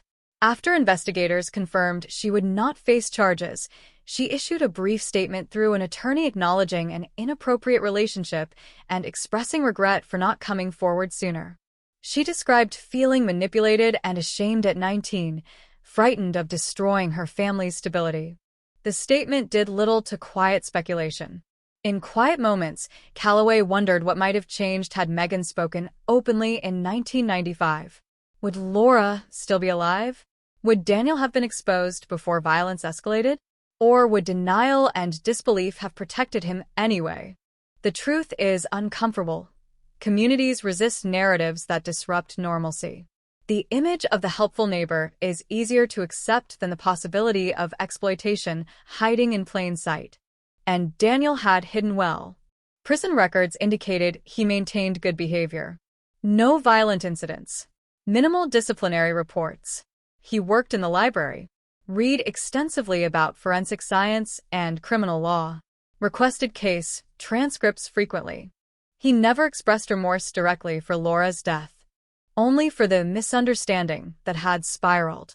Calloway visited him one final time, years after the second confession, not for interrogation but for closure. She wanted to hear him speak without the pressure of trial or appeal looming. He looked smaller behind the glass, aging accelerated by confinement. "Do you ever think about her?" she asked. He held her gaze longer than before. "I think about that night," he said. That wasn't the question. A flicker of irritation crossed his face. "I lost everything," he replied. "My family, my life. And she lost hers." Silence. He shifted in his seat. It wasn't supposed to go that far. Again, the deflection. The language of inevitability. As if violence had momentum independent of choice. Calloway realized then that some truths would never emerge cleanly from him. Confession had been tactical, not cathartic. He admitted only what evidence cornered him into admitting. The rest remained locked inside a mind that had spent 23 years rehearsing silence. Back in Hillsborough, time continued its steady, indifferent march. Children who were toddlers when Laura died now had children of their own. The cedar tree beneath her memorial plaque grew taller, its branches casting wider shade. Occasionally, someone would leave flowers. Sometimes anonymous. Sometimes from her sister, who visited every October. The plaque did not mention Daniel Harper. It did not mention DNA. It did not mention cold case or breakthrough. It simply honored a woman who confronted wrongdoing and paid for it with her life. That choice, what to remember, mattered. Because the case, when stripped of forensic drama and courtroom spectacle, revealed something stark about human nature. Proximity breeds trust, and trust can be weaponized. Daniel did not enter Laura's house as a stranger. He entered as someone she recognized. That recognition shortened the distance between safety and danger to almost nothing. 30 yards of sidewalk. An unlocked door. A brief phone call. 18 seconds. In law enforcement seminars, the case is now dissected in modules: evidence preservation, advances in STR analysis, forensic genealogy ethics, the importance of re-examining partial profiles as technology evolves. But Calloway always adds something less technical when she speaks about it. She tells recruits about the rain that night, about the way the clock radio blinked 12 o'clock in Laura's bedroom because the power cord had been knocked loose during the struggle, about how ordinary everything looked from the outside. Because that is what defines so many cold cases. Not the theatrical violence, but the quiet ordinariness that masks it. The Oregon 1995 cold case did not unravel because someone remembered a dramatic clue. It unraveled because science matured, because evidence endured, because detectives refused to let a file gather permanent dust. And because secrets have a half-life. They decay. They leak. They surface when conditions change. Daniel Harper believed in 1995 that time would bury what he had done. In some ways, it did. For nearly a quarter of a century, he walked free. He attended graduations, celebrated holidays, mowed his lawn. But time also preserved what he left behind in microscopic form: skin cells clinging to fabric fibers, waiting for amplification, waiting for someone to look again. Now, when rain falls in Hillsborough and streetlights smear into pale halos on wet pavement, Maple Drive appears no different from any other suburban road in America. Yet beneath that surface lies a reminder etched into community memory that justice can be delayed but not always denied, that cold cases are not dead, only dormant, that the smallest trace, invisible in 1995, can one day speak louder than denial ever could. And perhaps most haunting of all, that the person who smiles at you across a fence, who offers help with a loose railing, who brings coffee to a vigil, may carry a story you cannot see. Laura Whitman's story ended in a quiet bedroom with rain against the glass. Daniel Harper's story ended behind bars decades later, undone by the very science he once dismissed. But the true ending belongs to something else entirely. It belongs to the evidence bag sealed in 1995, to the technicians who preserved it, to the detectives who reopened it, to the idea that truth, no matter how small, can outlast even the longest silence. And that is why, long after the final appeal is denied and the final headline archived, the case still echoes through Hillsborough, not as a scream, not as a spectacle, but as a steady reminder carried on the rain. Cold cases remember.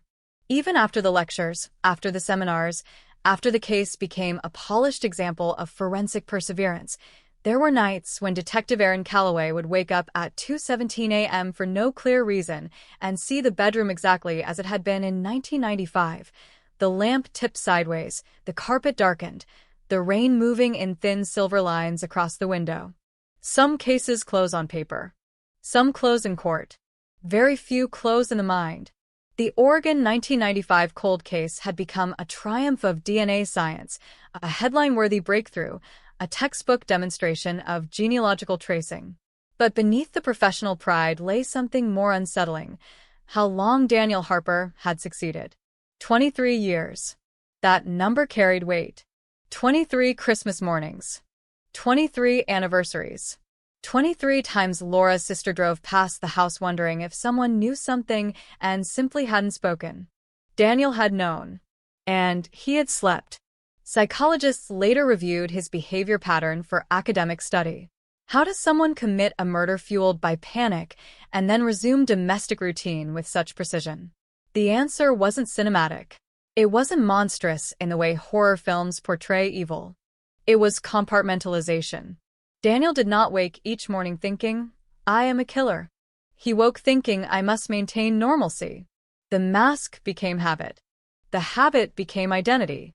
In prison interviews conducted years later for research purposes, he described the first weeks after Laura's death as the most dangerous, not because he feared arrest, but because he feared himself losing control emotionally and revealing something. "I had to act the same," he said once during a recorded session. "If I changed, people would notice." So he didn't change. He attended the vigil. He hugged Laura's sister. He carried folding chairs from his garage to the sidewalk for neighbors who came to grieve. The audacity of that proximity still unsettled those who revisit the case. But evil rarely announces itself loudly. It adapts. After his final appeal was denied, Daniel withdrew from interviews entirely. No more statements. No more attempts at reframing the narrative as a misunderstanding. He retreated into silence, the same silence that had shielded him for decades. Megan Whitman eventually relocated out of state. Public records show a change of residence 2 years after the confession. No farewell. No public statement beyond what had already been issued. She left Oregon quietly, likely seeking anonymity that Hillsborough could no longer provide. Her role remained legally peripheral, but emotionally central. Without her confession to Laura, there may have been no confrontation. Without Daniel's fear of exposure, there may have been no violence. But responsibility does not distribute evenly. It centers on the hands that tightened, on the pressure that did not release. Calloway once revisited the physical timeline alone, walking the route Daniel would have taken that night. 30 yards from his front door to Laura's porch. She timed it. 12 seconds at a casual pace.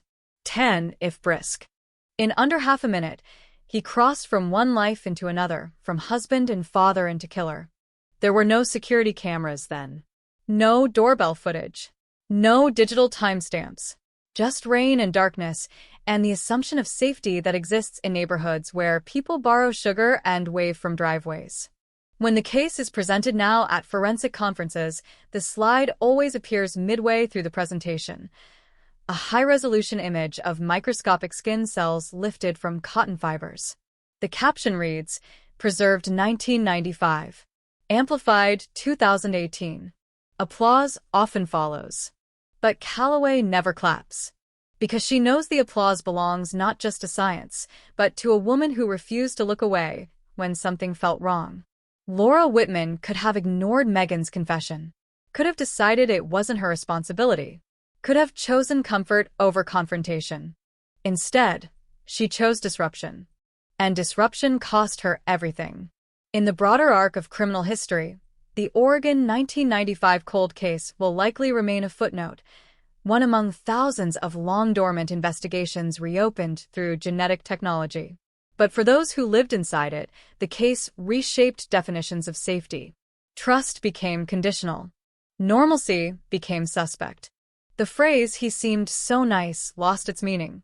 Years after sentencing, a journalist attempted to revisit Maple Drive for a retrospective piece. The current homeowners declined interviews. So did most neighbors. Fatigue had replaced curiosity. They had endured 2 waves of attention, first the shock of murder, then the shock of revelation. They did not want a third. And yet the story persists in quieter ways. Every October 14th, Laura's sister visits the cedar tree at the park. She brings white lilies, places them at the base of the plaque, stands for a few minutes without speaking. Sometimes others join her. Sometimes she stands alone. She once told Calloway something that lingers longer than any forensic statistic. "I used to wish he'd confessed right away," she said.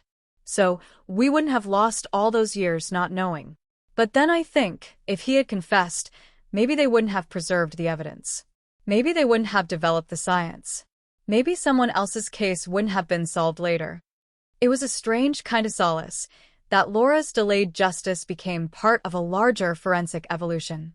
Because after the Harper conviction, Oregon law enforcement agencies conducted audits of older evidence storage protocols. Funding increased for cold case units. Training expanded in genealogical database ethics and usage.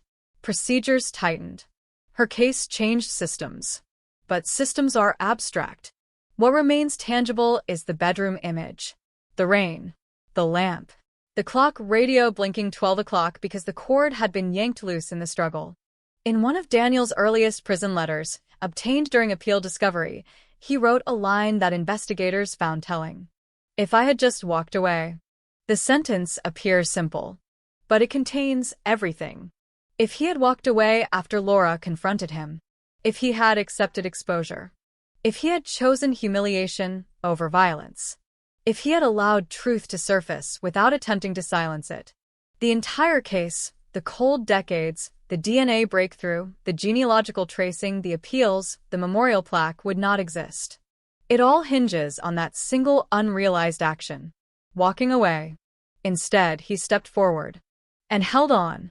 Now, as new technologies emerge, rapid DNA testing, advanced phenotyping, predictive genetic mapping, investigators often reference the Oregon case as proof that evidence should never be discarded lightly. That even partial profiles can mature into answers. That silence is temporary when preserved against time. But there is another lesson, less scientific and more human. Violence often begins not with hatred, but with fear. Fear of exposure. Fear of losing status. Fear of consequences. Daniel Harper did not kill for thrill or financial gain. He killed because the mask he built was cracking, and he chose destruction over accountability. And Laura Whitman died because she refused to pretend she didn't see the crack. The rain still falls in Hillsborough the same way it did in 1995, thin, relentless, almost gentle. It taps against windows without announcing the storms it can hide. Maple Drive sleeps most nights in peace now. Porch lights glow automatically. Garages open and close. Neighbors wave. But beneath the pavement lies a story etched permanently into community memory, a reminder that cold cases are not relics of the past. They are unfinished conversations between evidence and time. And time, given enough patience, answers back. The Oregon 1995 cold case was solved, but its echo remains. In the rain, in the cedar tree, in the 12 seconds it takes to cross a quiet suburban street and change everything forever. The longer a case lives, the more it transforms. At first it is shock, then grief, then outrage, then silence. Then, if it survives long enough, it becomes something else entirely, a mirror. Years after the conviction, criminology students studying the Oregon 1995 cold case often focus on the DNA breakthrough, on the genealogical tracing that cut through decades of denial. They analyze the procedural timeline, the preservation protocols, the appellate arguments. They debate the ethics of public database searches. But those who lived it don't debate. They remember. They remember the way Daniel Harper's patrol car drove slowly down Maple Drive during community safety nights after Laura's death, volunteering to coordinate neighborhood watch meetings. They remember how he spoke about vigilance, about strangers, about locking doors. Projection is rarely obvious in real time. It only crystallizes in hindsight. Detective Aaron Calloway retired quietly 3 years after Daniel's final appeal was denied. No ceremony centered on the Harper case. No dramatic closing speech. Just a steady exit from a profession that had defined her adult life. On her last day, she visited the evidence storage room one final time. Rows of shelves. Sealed boxes. Cold air humming faintly. She stopped at the slot where Laura Whitman's original evidence container had once been stored. Empty now. Transferred to long-term archival preservation after conviction, digitized, cataloged, studied. But the physical absence felt symbolic. The case had moved from active uncertainty to historical record. And yet, as Calloway would later admit to a colleague over coffee, she never stopped replaying one detail in her mind. The 18-second phone call. 18 seconds is too short for negotiation. Too short for reconciliation. It's confirmation. Are you home? Yes. Click. That was all Daniel needed to know. The intentionality of it stripped away any lingering illusion of spontaneity. He didn't wander over in emotional confusion. He verified. Then he acted. In prison, Daniel aged the way most long-term inmates do, gradually withdrawing from outward defiance into a muted routine. He worked in the library for over a decade, filed grievances occasionally about minor procedural issues, maintained limited contact with his adult children, though records indicate communication dwindled over time. His wife filed for divorce 2 years after sentencing. In one recorded disciplinary counseling session, he told a prison psychologist something that never made headlines but lingered in internal reports. "I convinced myself it was self-defense," he said, "that she was attacking my life." The phrasing is revealing. Not attacking him physically. Attacking his life. His reputation. His constructed identity. To Daniel, exposure equated to annihilation. And in that warped calculus, Laura became the aggressor for threatening to reveal the truth. It is a psychological pivot seen in many cases where image preservation overrides moral restraint. But what makes the Oregon case uniquely haunting is its ordinariness. There was no criminal history. No escalating pattern of violence. No late-night bar fights or police reports foreshadowing volatility. Just a man embedded in normal life, capable of lethal force when cornered. After retirement, Calloway occasionally consults on cold case reviews across the state. Whenever she stands before a whiteboard filled with names from decades-old files, she thinks of Laura, not as a victim, as a variable. Because every cold case hinges on variables, evidence preserved or discarded, witnesses who speak or stay silent, technology that exists or doesn't yet exist. Laura's case survived long enough for science to evolve. Many do not. At the Cedar Tree Memorial, weather has softened the engraved letters slightly. Moss creeps along the base of the plaque each winter before being brushed away in spring. Children play soccer nearby, unaware of the quiet gravity beneath the branches. Once, a teenager asked his mother what the plaque meant. She stood up for something. The mother replied simply. The boy nodded and ran back to his game. That is how history compresses itself over time, distilled into a sentence small enough for the next generation to carry. But in professional circles, the case remains expansive. Forensic journals cite it in discussions about long-term DNA viability. Legal reviews reference it in debates over genealogical database boundaries. Ethics panels revisit it when examining consent implications for distant relatives unknowingly assisting in criminal identification. Each layer adds complexity. Yet beneath all of it lies something stark and human, a confrontation in a bedroom, a moment where choice diverged irrevocably. Daniel's defenders still argue online that panic escalated into tragedy, that he never intended murder, that he lost control. But control is rarely lost all at once. It erodes. And when Laura pushed him toward accountability, he chose force instead of consequence. In later years, one investigative reporter attempted to interview Daniel again. Through official channels, she submitted questions in writing. He answered only one. Do you regret going over to her house that night? His response was brief. I regret everything that followed. Not going over. Not placing the call. Not grabbing her arm. He regretted what followed. Consequence, not cause. The distinction matters. As forensic science continues advancing, touch DNA, phenotyping predictions of physical appearance from genetic markers, AI-assisted pattern recognition, the Harper case becomes less about the miracle of technology and more about the inevitability of exposure in an era where biology leaves signatures too persistent to outrun. In 1995, Daniel likely believed the microscopic cells he shed meant nothing. In 2019, they testified louder than he ever would. And in 2040, 2050, decades beyond this moment, some other investigator will open an evidence bag from another forgotten shelf and repeat the same process. Amplify, analyze, identify. Cold cases are not dormant out of mercy. They are dormant out of limitation. Remove the limitation and they wake. Maple Drive has changed subtly over the years. Trees taller. Roof shingles replaced. Families rotated through addresses. But every so often, a real estate listing quietly notes historical event in 1995 in disclosure paperwork.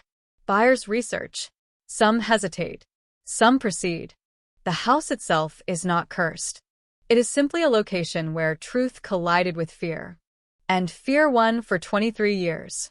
In one of her final lectures before retirement, Calloway ended not with forensic slides, but with a single statement written across the screen. Time does not forgive. It accumulates. That accumulation broke Daniel Harper. Not quickly. Not dramatically. But steadily. Every year that passed increased the odds that science would evolve beyond his assumptions. Every advancement narrowed the gap between what he had done and what could be proven. He gambled on stagnation. He lost to progress. And Laura Whitman's name, once buried in a cold case file, now appears in textbooks, seminars, and memorial plaques, not because she died, but because her case refused to disappear. In the end, the Oregon 1995 cold case is not remembered for the rain or the arrest or even the confession. It is remembered for endurance. Evidence enduring. Family enduring. Investigators enduring. And truth enduring long enough to surface. Even if it takes 23 years. Even if it travels only 30 yards. Even if it begins with an 18-second call in the quiet of a suburban night. Cold cases wait. But they do not forget. There is a strange illusion that comes after justice. The belief that once a verdict is read and a sentence imposed, the story stops moving. It doesn't. It just moves more quietly.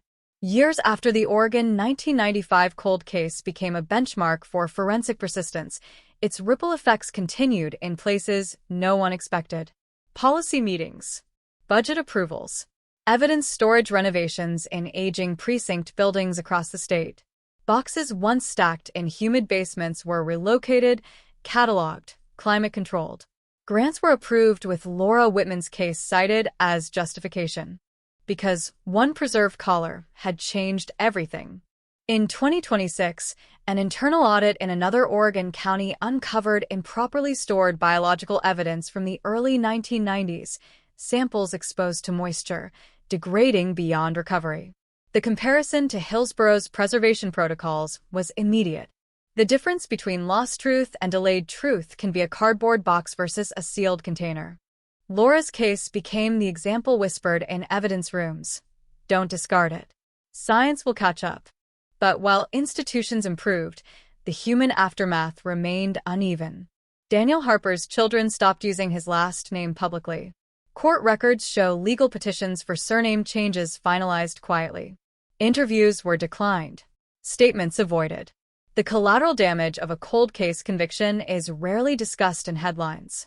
It spreads laterally through families, through friendships, through the uncomfortable knowledge that someone you loved carried a secret you never saw. In prison, Daniel's health began to decline in his late 60s. Routine age-related complications. Nothing dramatic. Nothing cinematic. Just the slow erosion of time he once believed would protect him. He submitted a request for parole review despite his life sentence classification, not because he qualified, but because he hoped for compassionate consideration based on age. It was denied without hearing. The decision letter cited the severity of the crime and lack of demonstrated remorse. He never wrote another request. In Hillsborough, Maple Drive faded further into routine anonymity. New families moved in unaware at first, then gradually informed by neighbors or required disclosure forms. Some researched the address late at night, reading archived articles with the headlines still intact. Oregon 1995 cold case solved. DNA breakthrough exposes trusted neighbor. The phrasing remains stark. Clean. Final. But no headline contains the full weight.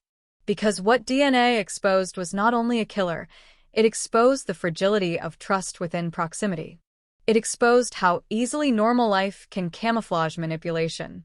It exposed how silence can stretch across decades if fear is strong enough. Megan Whitman resurfaced briefly in 2028 when a regional publication revisited the broader theme of delayed justice. She declined a formal interview, but sent a written note through her attorney. In it, she said, "I was young. I was afraid. I told the truth too late." There was no attempt at self-exoneration in the sentence. Only acknowledgement of timing. Timing defined everything in this case. If she had spoken sooner. If Laura had not confronted Daniel alone. If Daniel had accepted exposure. If science had matured earlier. But criminal history does not operate on hypotheticals. It operates on what occurred. And what occurred was this. A man chose image over accountability, crossed 30 yards of pavement, and applied force long enough to extinguish a life. Everything else, the technology, the appeals, the memorial followed. In forensic ethics circles, the genealogical method used to identify Daniel became a focal point for debate. Civil liberties advocates questioned the scope of public database usage. Legislators drafted clearer guidelines on consent and law enforcement access. Some states tightened restrictions, others expanded them. Laura's case is often cited in those hearings, a name invoked in discussions about privacy and justice. Would Daniel have been identified without genealogical tracing? Possibly, eventually, if arrested for something else. If a family member submitted DNA voluntarily. If he confessed under different circumstances. But possibly is not certainty. And certainty is what ended 23 years of silence. Detective Calloway, now several years into retirement, sometimes receives emails from younger investigators across the country asking about the emotional endurance required to work a case for decades. She answers sparingly, always emphasizing patience. Cold cases aren't stagnant, she writes. They're suspended. Suspended between capability and limitation.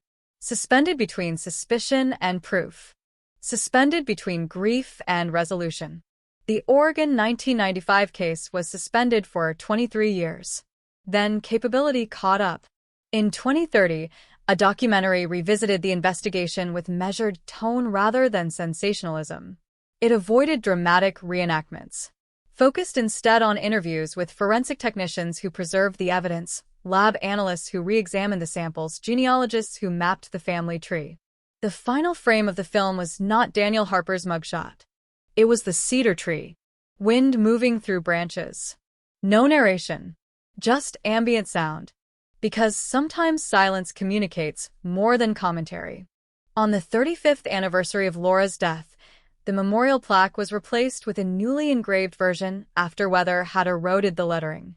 The inscription remained unchanged. She stood for what was right. There is something quietly defiant about that sentence. It does not mention victimhood. It does not reference violence. It defines her by action rather than outcome. And that may be the most enduring element of the case. Daniel Harper will age and eventually die within prison walls. His name will appear in archived court databases and forensic textbooks. His identity fixed permanently to a cold case headline. But Laura Whitman's name carries a different weight now. It is attached to reform, to preservation standards, to forensic evolution, to the cautionary understanding that danger does not always arrive as a stranger. It sometimes lives 3 houses down. As the years continue to stretch forward, Maple Drive remains physically unchanged by the knowledge it holds. Asphalt repaved, mailboxes replaced, gardens replanted, the ordinary rhythm of suburban life uninterrupted to the casual observer. But for those who know, the street carries an invisible coordinate in criminal history, a reminder that time does not erase truth, it only delays its discovery. And somewhere in an archival database, preserved in sterile digital format, the genetic profile that once hid within cotton fibers remains stored, not because it is needed again, but because it represents something larger. Proof that silence is temporary. Proof that proximity is not protection. Proof that even the smallest trace can survive long enough to speak. The Oregon 1995 cold case was solved. But its echo continues, in courtrooms debating forensic boundaries, in evidence rooms sealing samples for futures unseen, in lectures reminding young investigators to never assume a file is finished simply because it is old. Cold cases do not decay. They wait. And when the world advances enough, they answer back. The interrogation room was drenched in sterile white light. No windows. No clock. Just the steady hum of a recorder spinning, like the slow heartbeat of a truth finally catching up. Nearly 30 years had passed.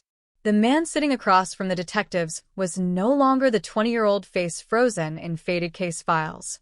His hair had thinned and turned gray. His hands trembled slightly on the metal table. But his eyes still carried the wary calculation of someone who had lived too long beside a secret. They placed the photograph in front of him. A recently restored image recovered from an old film roll, discovered inside a dust-covered box in the basement of a house sold 3 times since 1994. In the background, behind the victim, blurred but undeniable, stood a man beside a dark pickup truck. That truck matched registration records from 1994 exactly. And the sole registered owner at the time was him. No more vague answers. No more "I don't remember." The lead investigator slid another folder across the table. Fresh DNA results. Technology in the present had accomplished what the 90s never could. A single strand of hair recovered from the victim's jacket had finally spoken. And it spoke his name. The air in the room felt heavy, almost solid. He stared down at the metal surface, jaw clenched. His breathing grew louder. Uneven. 10 seconds. 20. 30 years of silence collapsed in one fragile sentence. It was an accident, but an accident doesn't explain leaving someone in the dark to die. It doesn't explain fabricating an alibi. And it certainly doesn't explain decades of silence. The confession wasn't redemption. It was the beginning of an ending, one that would now unfold in a courtroom. Outside the station, news traveled fast. For the victim's family, who had lived nearly half a lifetime in uncertainty, the words they had waited decades to hear finally arrived. The case was no longer a cold case. But when justice comes 30 years late, is it still justice? The final chapter won't just be about a sentence handed down. It will be about the years stolen, and about a small town forced, at last, to face the truth it tried to forget. The courthouse steps were crowded long before sunrise. Cameras lined the sidewalk. Reporters rehearsed their opening lines. Strangers, some who hadn't even been born when the crime occurred, gathered in silence, drawn by the gravity of a story that had haunted their town for nearly 30 years. Inside, the courtroom felt smaller than expected. The defendant sat at the same table where he once believed he would never sit. No longer shielded by time. No longer protected by fading memories. The decades that had once worked in his favor had now turned against him. Across the aisle, the victim's family held hands. They had aged in photographs shown to the jury. Birthdays passed. Holidays marked by an empty chair. Parents who once searched for answers now leaned on canes. A sibling who had been a child at the time of the murder now had children of their own. Time had moved forward, but grief had remained. The prosecution's case had been built not just on modern DNA science, but on the cracks in a story told too many times. The forgotten detail. The inconsistent timeline. The restored photograph that placed him at the scene. The single strand of hair that refused to be silent. And finally, the confession. It was an accident, he had said. But the jury had listened carefully. They had heard about abandonment, about lies, about 30 years of freedom while another family lived in permanent loss. When the verdict came, it came quickly. Guilty. The word echoed through the room like a door slamming shut on the past. The defendant's shoulders sank. No outburst. No dramatic collapse. Just the quiet realization that the clock he thought had run out had, in fact, been waiting. The judge spoke of accountability, of delayed justice not being denied justice, of how advancements in forensic science had given voice to the voiceless. Outside, microphones were pushed toward the victim's family. "We waited 30 years," one of them said, voice steady but eyes wet.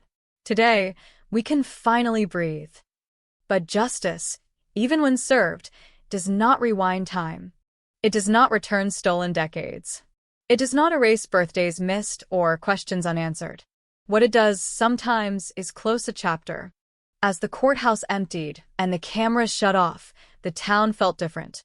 Lighter, perhaps, or simply quieter. The cold case that once symbolized fear and failure had become something else. Proof that secrets do not age well. Proof that science keeps advancing. Proof that time does not always protect the guilty. And somewhere, in the stillness after the headlines faded, a family finally placed flowers at a grave, not with questions this time, but with certainty. After 30 years, the silence was broken. Weeks passed. The satellite trucks disappeared. The reporters moved on to the next breaking story. The courthouse steps, once crowded with cameras and whispers, returned to their ordinary rhythm of traffic and footsteps. But for the family, nothing felt ordinary. Justice had been delivered. A sentence had been handed down. The man responsible would grow old behind bars. On paper, the story had reached its conclusion. In reality, it was only beginning a different kind of chapter. Grief does not end with a verdict. It simply changes shape. For 30 years, uncertainty had been a wound that never closed. Now that uncertainty was gone, replaced with facts, timelines, courtroom transcripts, but the absence remained just as real. The victim's mother, now older and slower, visited the cemetery again. This time, she didn't ask questions aloud. She didn't plead for answers from the wind. She simply stood there in silence, placing her hand gently against the cold stone. "We know," she whispered. And somehow that mattered. The town, too, carried scars. For decades, neighbors had speculated. Rumors had drifted through diners and church pews. Some defended the man, who would later be convicted. Others had always suspected something was wrong, but never had proof. Now, they had proof. And with proof came reflection. How many signs had been missed?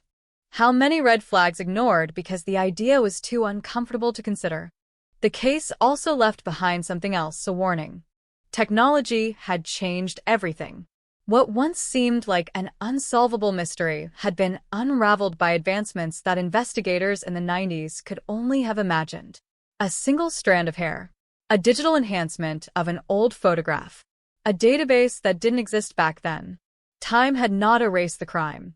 It had preserved it. For the detectives who reopened the file, the case became more than a victory. It was validation that no file is ever truly closed, only waiting for the right moment to be reopened. And for other families, still waiting on answers in other unsolved cases, it offered something fragile but powerful: hope. Because if this case, buried for 30 years, could be solved, then maybe others could too. As winter settled over the town, life continued. Children played in streets that once held candlelight vigils. Shops opened and closed. Seasons changed. But one thing was different. The silence was no longer heavy with doubt. It was quiet in a different way, the quiet that comes after truth has finally been spoken. A cold case had become history. A mystery had become a record. And a family, after decades in the dark, had finally stepped into the light. The story that once defined the town would now serve as a reminder. Time can hide the truth, but it can also reveal it. Years later, the case would still be mentioned, not in whispers this time, but in classrooms, training seminars, and forensic conferences. What was once a cold case gathering dust had become a blueprint. Young detectives studied the timeline. Prosecutors referenced the strategy. Forensic experts pointed to it as proof that science is not static. It evolves, it sharpens, it remembers what humans sometimes cannot. The single strand of hair that changed everything was preserved in evidence storage for nearly 3 decades. Back then, it had been little more than a possibility. Today, it was certainty. That transformation became the true legacy of the case. The victim's name was no longer attached solely to tragedy. It became attached to change, to renewed funding for cold case units, to improved evidence preservation standards, to policies ensuring that old files are periodically reviewed instead of forgotten. In quiet moments, the lead detective would admit something rarely said aloud. Solving the case did not feel triumphant. It felt necessary. There was no celebration when the handcuffs clicked into place. No applause when the verdict was read. Just a steady sense that something unfinished had finally been completed. For the family, healing came in fragments. A photograph framed on a living room wall. A scholarship fund created in the victim's name. A yearly memorial walk that no longer carried the weight of uncertainty. The pain never disappeared, but it was no longer tangled with doubt. And for the man now serving his sentence, time moved differently. The same years he once used as a shield became walls that closed in around him. The future he thought he had secured through silence had narrowed to a single, unchanging routine. Time, in the end, proved impartial. It did not rush to punish. It did not hurry to comfort. But it did preserve the truth long enough for it to be found. The town eventually stopped referring to it as that old case. It became something else, a reminder that justice can be delayed without being destroyed. Some stories end with sirens. Some end with a gavel. This one ended with patience. A cold case solved after 30 years did more than close a file. It restored faith in science, in persistence, and in the simple, stubborn idea that the truth does not expire. And somewhere, in a records room lined with shelves of other unsolved files, a detective pulled down another dusty box. Because if one voice could be heard after 30 years of silence, maybe another could too.